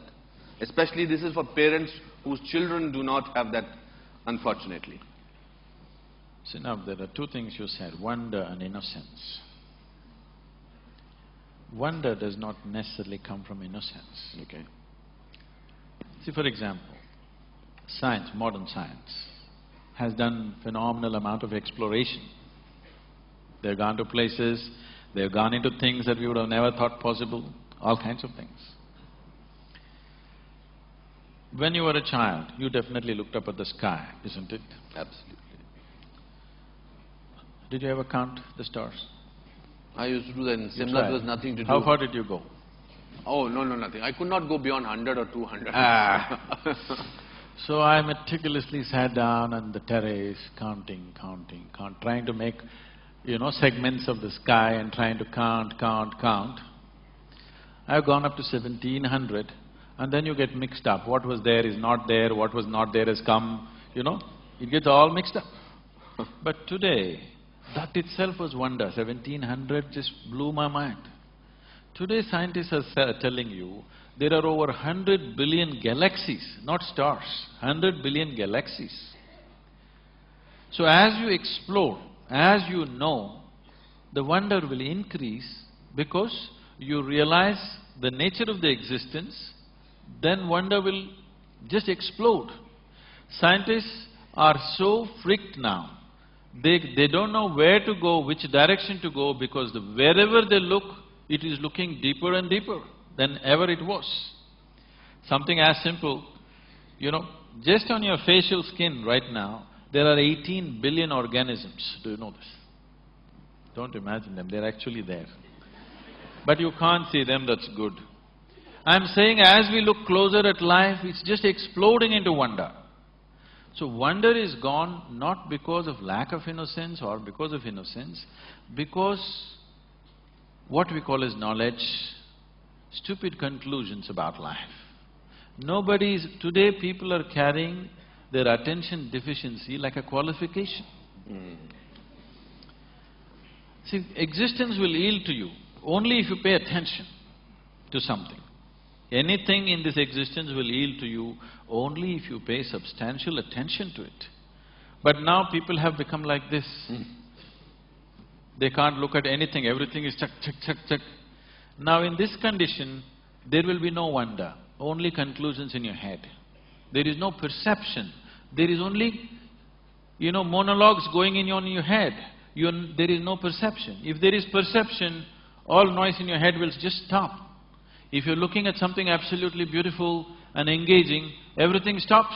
Why people are enjoying your cinema is just this, you switch off the lights, they focus on the thing for those whatever few minutes or 90 minutes or whatever, their usual monologues are gone, something else is happening. They don't know what's the next scene or whatever which keeps them on. But the important thing is, their attention is engaged continuously, which makes them feel something has happened to them today, going to the cinema hall. If you just keep the lights on, you will see cinema will not be effective. Or if somebody is talking to them, it will not be effective. They just sit there like this. It is attention which is making the difference. It is not what's playing on the screen. It is what is playing on the screen is instrumental in grabbing the attention. But it is the attention, continuous attention, which is making the experience of being there. So, this is a rudimentary form of meditation. It's called dharana. Yes, it's mentioned in the 7 different forms. So how does one in today's time retain that attention span? One simple thing is, if I say yoga, that will be a bad thing because it's like I'm promoting it. No. Everybody must do something about themselves. Every child, every school should bring this dimension that a child is required to pay attention to something continuously. It could be music, it could be dance. See, you cannot do music or dance unless you pay attention to it, You'll make a fool of yourself if you do not pay enough attention. But you can pass an examination without attention. Yeah. Understand? That's right. Above all, I've seen this simple thing. Children came to us, we have a Isha home school, which is done in a very different way. I one day went to the assembly, all these 6.5-year-old kids, they're all like this. I said, why are the kids like broken tops? Why are they shaking around like this? Then I just brought this thing, simply every day in the morning, Sari Gama Pada Nisa, 15 minutes, everybody must do. You go there after 2 months, they're all sitting like this. That's all it takes.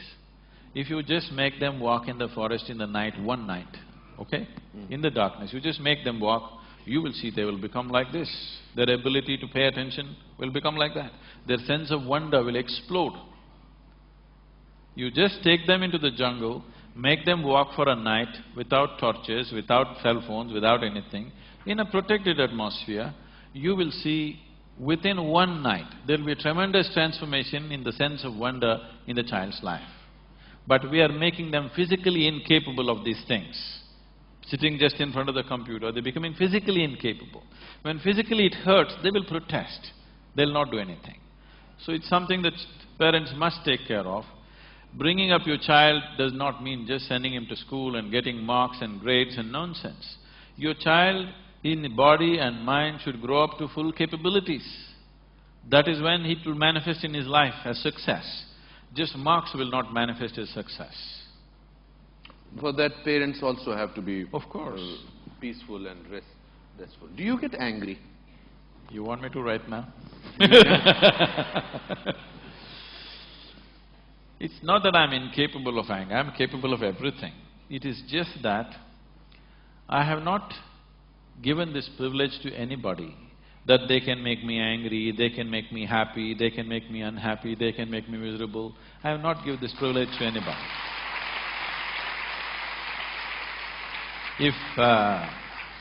If somebody need to be shouted at, boom, I'll go. So what makes you angry? It doesn't make me angry. If they need a shouting, I'll give it to them. See, there are different kinds of people in the world. There is somebody here, if I just look at them, they'll understand why they're being looked at. There's somebody else here, if you look at them, they'll just stare back at you. If you tell them gently, they will understand. There is somebody here, if you tell them gently, they won't get it, you have to shout at them. There's somebody else here, even if you shout, they won't get it, you have to knock them on the head and tell them. Different levels of sensitivity in the world. Your action should be appropriate to the situation in which you exist. I am not bound like this, I will not say this, I will be gentle, I will be nice, I have no such things. I am just appropriate to the situations in which I exist. What you need, I will do. If you need only shouting, I will do. What's my problem? What's your shortcoming? Huh? My shortcoming is, I'm not tall enough. You're the tallest man right now, you're here. We know that. I came little short. What is your shortcoming? Others should tell me, isn't it? If I knew, I would fix it. If I knew what's my shortcoming, I would fix it. You are a person who self-evaluates, I'm sure, very well, who knows himself. If he knows the world or he feels that he knows the world, you know, must be knowing yourself. What is it? See, this is… I'm restless, like let me put it, I'm restless. I don't know how I'm talking because it's wonderful to listen to you, but I'm restless, I know it.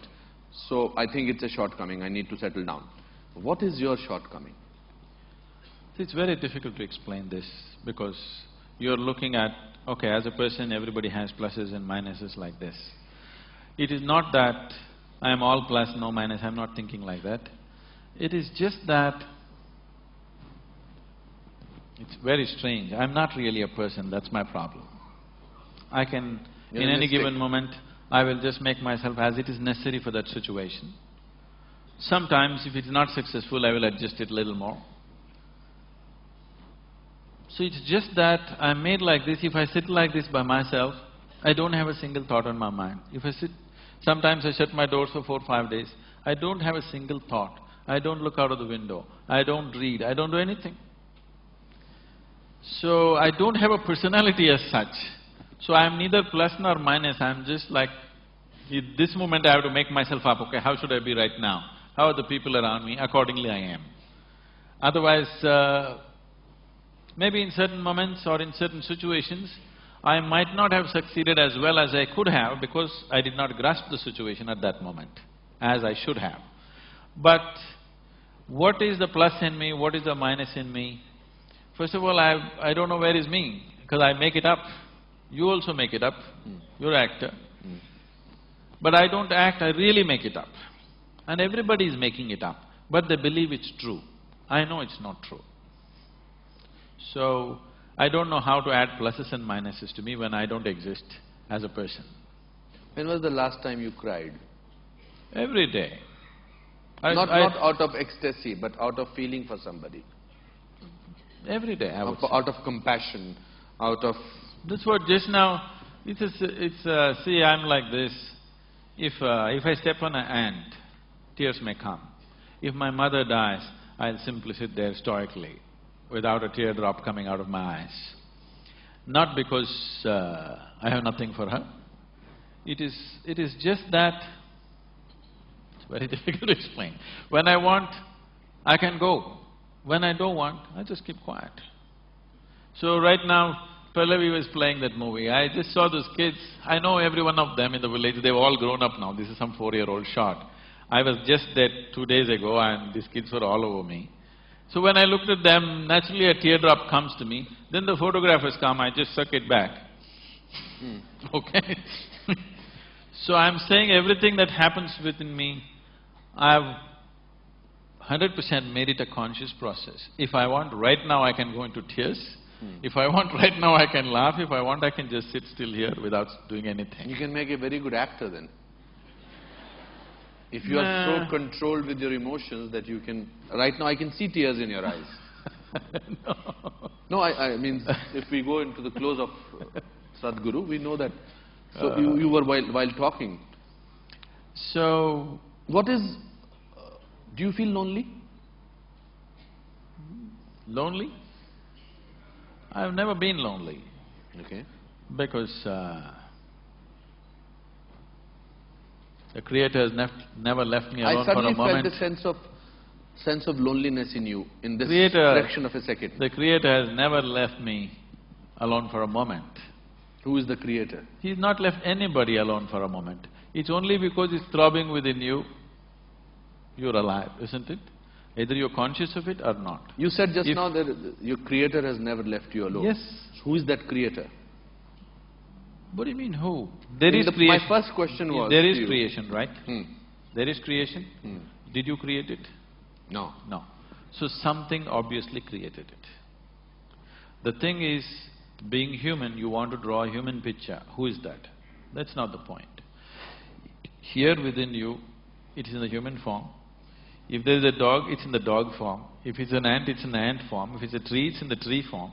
But the source of creation is throbbing in everything. Because people are unconscious that such a huge thing is happening within them, there is a possibility of them feeling lonely. If when you're alone, if you feel lonely, obviously you're in bad company, isn't it?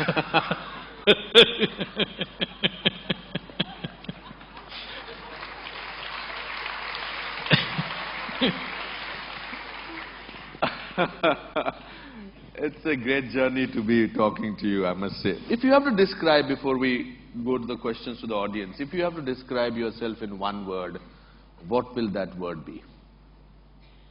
I usually do this exercise with my actors, students, because then we see that if that word is going to be… In fact, it's for all of you. In your mind, please think, if you have to describe yourself in one word, what that word will be. And whether that word will be there, the same word after 5 years, 10 years, or was that word before 5 years.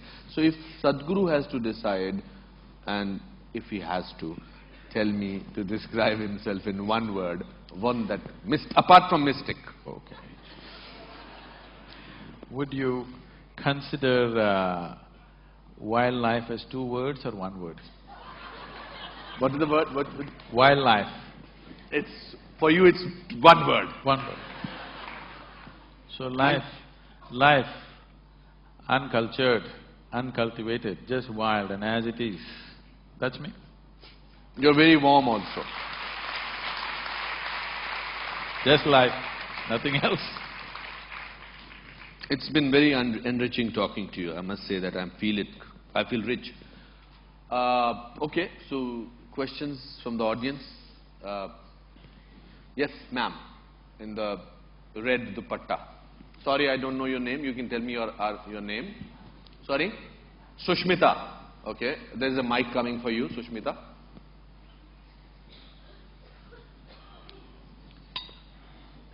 Firstly, I'm overwhelmed to see both of you, and I went through the inner engineering program like 2 months back.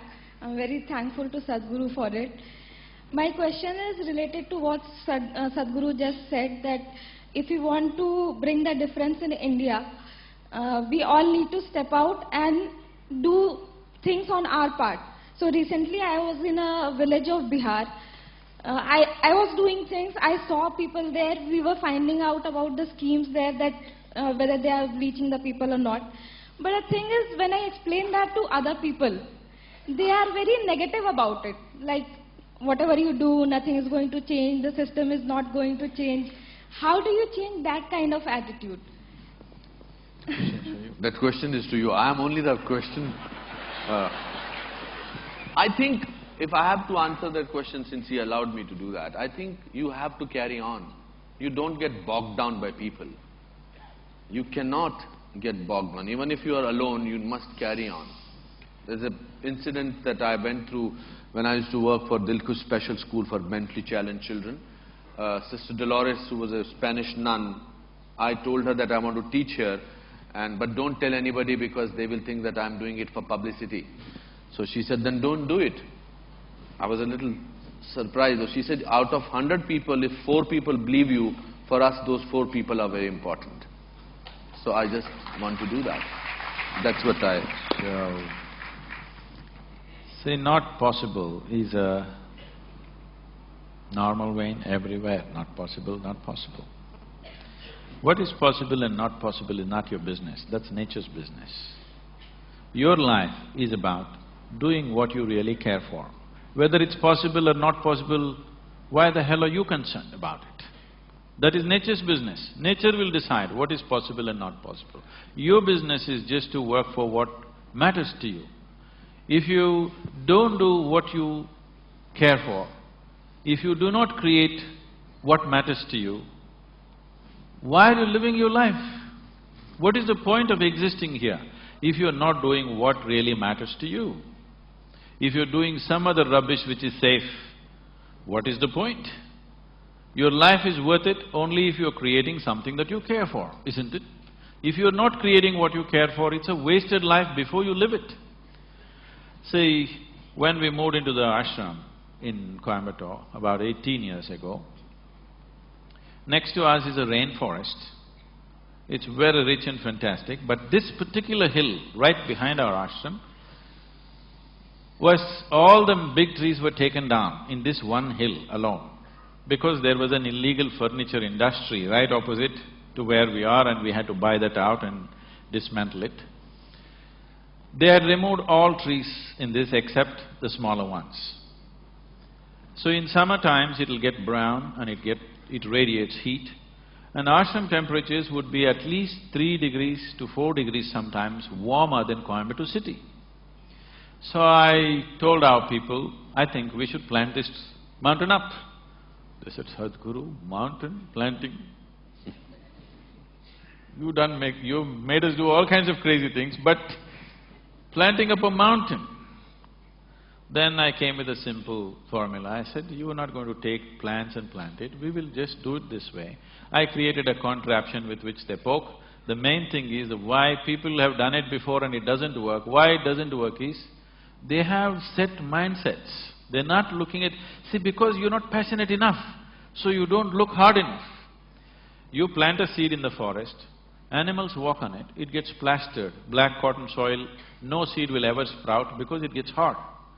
So we just poked with a conical metal thing, put 2 seeds, and I said, put sand, not soil. So put sand. About 21 days, a little over 3,000 volunteers. All we provided was midday meal on the mountain. They sang songs, and like picnic we walked around. Today you come and see, all the trees in this mountain are about 15 years old, and it remains green through the summer. Our temperatures are at least 3 degrees lower than Coimbatore city. And based on this, when some UN agencies came and they predicted, in 1998, they came and made a prediction, by 2025, 60% of Tamil Nadu will be a desert. I don't like any kind of predictions, because predictions are made by people who are incapable of a plan in their life, you know. Absolutely, yeah. You're not taking human aspiration into consideration, you're just taking cold statistic and trying to decide the future of the world. So I said, let me see it for myself, and I traveled around. I just drove across Tamil Nadu in a week's time. And I saw that the prediction was wrong, because in my estimate it would happen much sooner than 2025. Then I thought what to do, because Tamil Nadu is one region on the planet which has an agricultural history of 12,000 years of farming on the same land. Some places the same communities and same families have been existing for 12,000 years. They've been doing farming. The only other place which has such history is some parts of South America. Nowhere else there's a 12,000 year history of agriculture. 12,000 years this land has nurtured us. In one generation, we're going to turn it into a desert. It didn't look like a good idea to me. So I just made a barefoot calculation. Tamil Nadu's green cover is 16.5%. National aspiration is 33%. How many trees should we plant? I just made a simple barefoot calculation and arrived at 114 million trees. If you plant in 6 to 8 years, in 15 to 20 years, we'll have 33% green cover. So I called a group of people and said, we need to plant 114 million trees. Their eyeballs, look, Sadhguru, do you know what that number is? I asked them, what's your population, Tamil population? They said 62 million. 62 million people. If all of us plant one tree today, nurture it for 2 years, plant one more, what's the number? You got it? Why is it? Even a beggar on the street can plant one tree, isn't it? It doesn't need any capability. Only willingness is missing, isn't it? The necessary concern is missing. Because we don't understand how life happens. We think life happens out of supermarkets and shops. Life happens out of the planet. If you don't nourish it, it will not happen. So, what is possible and not possible? Leave that to nature. Today we've planted over 14 million trees in 6 or 7 years now. Tamil Nadu's green cover has gone up officially by 5.2%. The Google Maps show that over 7% increases happen. This is the only part of Asia where actually green cover is going up. Tamil Nadu is the only place where this is happening. And I want you to know, we did not give up our life to do this. We did not give up our life to do this. To turn this mountain green, we worked only about 22 days. To make this 14 million trees happen, we have worked, a certain group of people are working full-time, rest of us have just pitched in here and there, that's all. You don't have to give up your life to make these things happen. It is just that getting everybody involved is the big thing. Correct. Yes, yes sir. Mic to this gentleman, please. Forward, forward. Yes.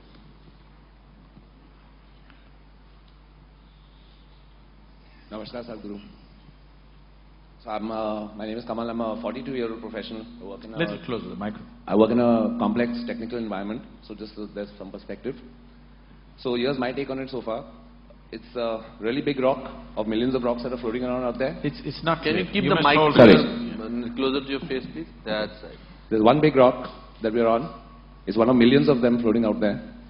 There's 6 billion of us like ants living on it. We recently turned clever, about 5,000 years for us, and we did… I'm really not getting it. You must hold the microphone like… Okay, I'm sorry. It's quite safe, you must… Okay. Okay, we'll start again. Yes. So there's 6 billion people living on this world. We recently turned clever, maybe about 5,000 years ago for us, and Western civilization maybe 2,000–3,000 years, and they think they're very clever. There's no mass consciousness on the planet. There's no combined or individual instinct for self-preservation of the environment. We have limited resources. The planetary system is completely out of balance due to our influence. We have faulty governance. The only form of governance that I think I like so far is benevolent dictatorship, which you run in the ashram, and I think that's the only thing that works so far. There are separations of every kind, country, religion, race, color, creed, status. What's your question? Where's the hope? Where's the hope? What's it going to take to change this mess? Listen. I mean, all these statistics are there, that's exactly what he was saying. You're looking at all the horrible things. You're not looking at all the beautiful things. The earth is still spinning on time. Sun is coming up every day in the morning. flowers are blossoming, the earth is still rich. Human beings, though they last a little bit, they still have their brains in place. So, look at the possibility rather than going on looking at what's not working.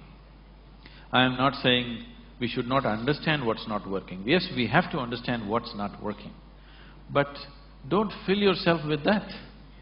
Fill yourself with a dream to create a possibility. Why sitting here, a young man like you, going on saying this happening, that's happening, where is the hope? You'll only get depressed. You getting depressed is not a solution. You getting depressed is one more problem on the planet. Yes? Already we have enough. That's a good one. And I wanted to just get up and look at all these people.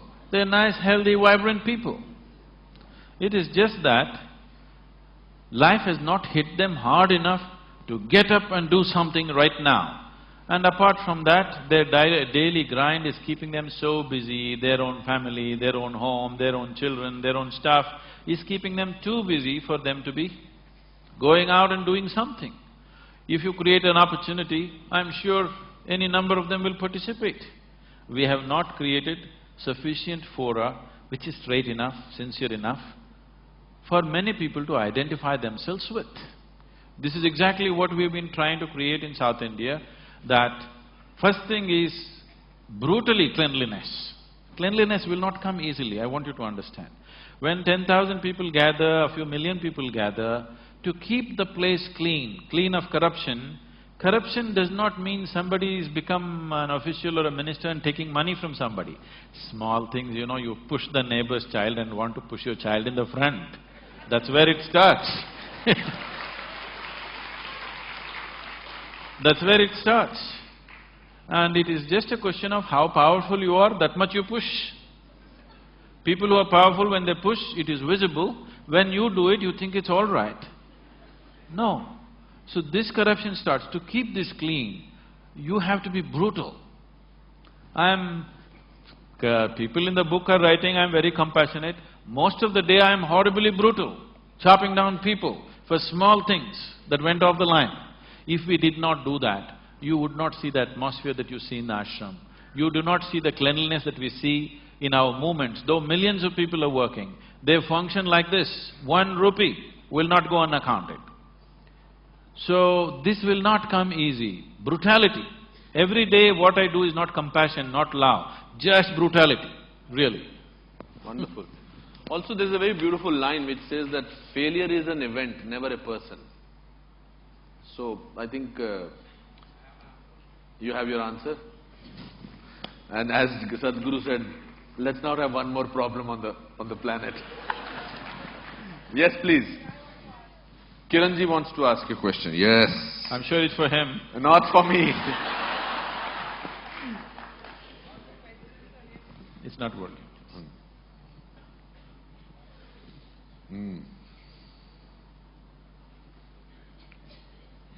All the questions for Anupam still remain unanswered, even though I've asked them very often.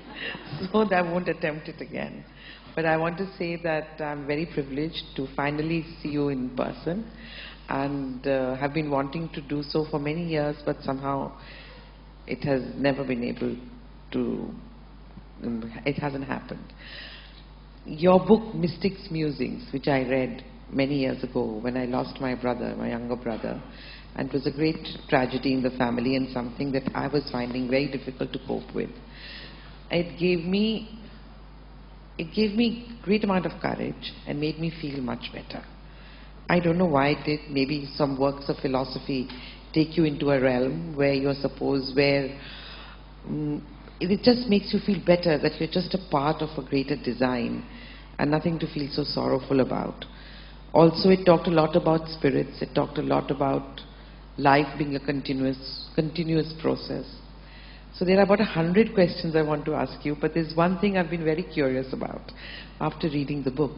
In that you write about when you and your wife, everybody was constructing the Dhyanalingam, and you talk about how she her grasp of life slipped from her. It became the thread of life or the grasp of life, something to that effect, became very fragile when she could not hold on to it and she passed away. What exactly did you mean by that?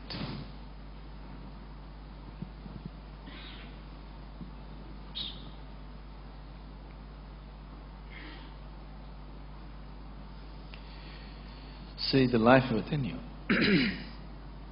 the life within you manages to stick to the physicality of who you are. We have already been through this. Physicality is something that you gathered. It is not you. It is material. It is just a piece of this planet. What you gathered from the planet, if it has to stick to the life that you are, you must be in a certain level of reverberance. If you drop in intensity below a certain point, you can't hold it. That is called as dying of old age. There is no such thing in the world anymore as dying of old age, because doctors have decided you cannot die of old age, you can only die of a heart attack or a liver failure or a kidney failure or something. You cannot die of old age anymore. If you have seen anybody close up who are dying of old age, you can see his eyes become feeble, life becomes feeble. It's like the body is struggling to hold it, but it can't hold because it's become too feeble. If the reverberation goes below a certain level of intensity, it can't stick to the body, it will leave. So that is generally understood as living peacefully, because without struggle it just passed on. That is the reason why the word passing on has come. You're supposed to pass on, you are not supposed to kick out. So that is if the intensity drops.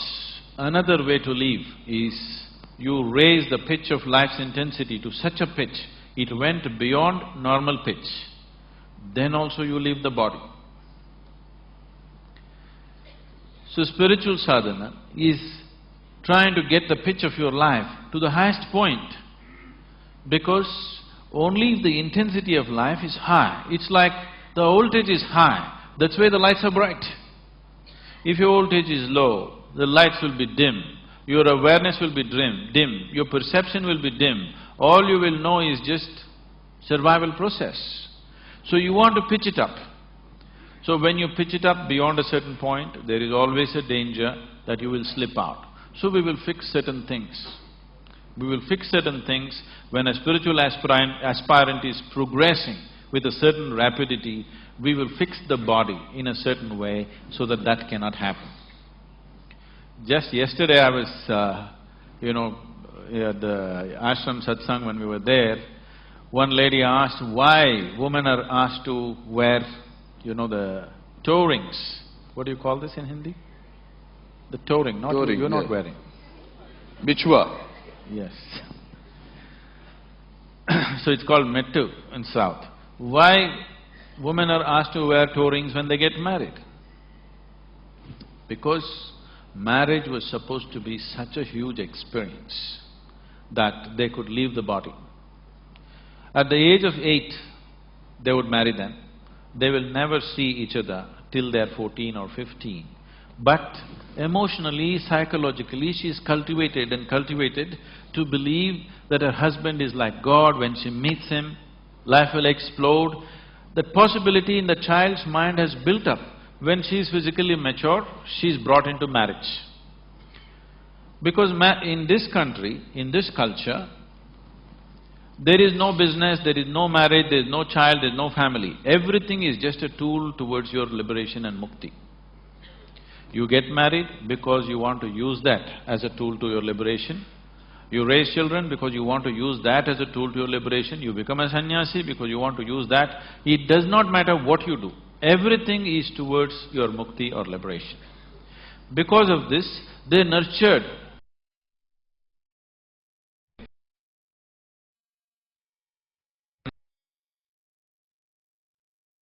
need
unexplainable.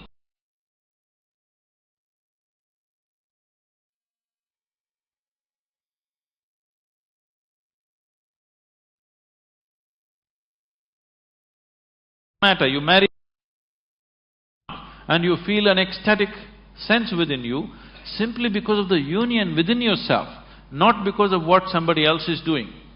So now in a marriage, what somebody else is doing or what your husband or wife is doing doesn't matter, just the way you are is an explosive experience.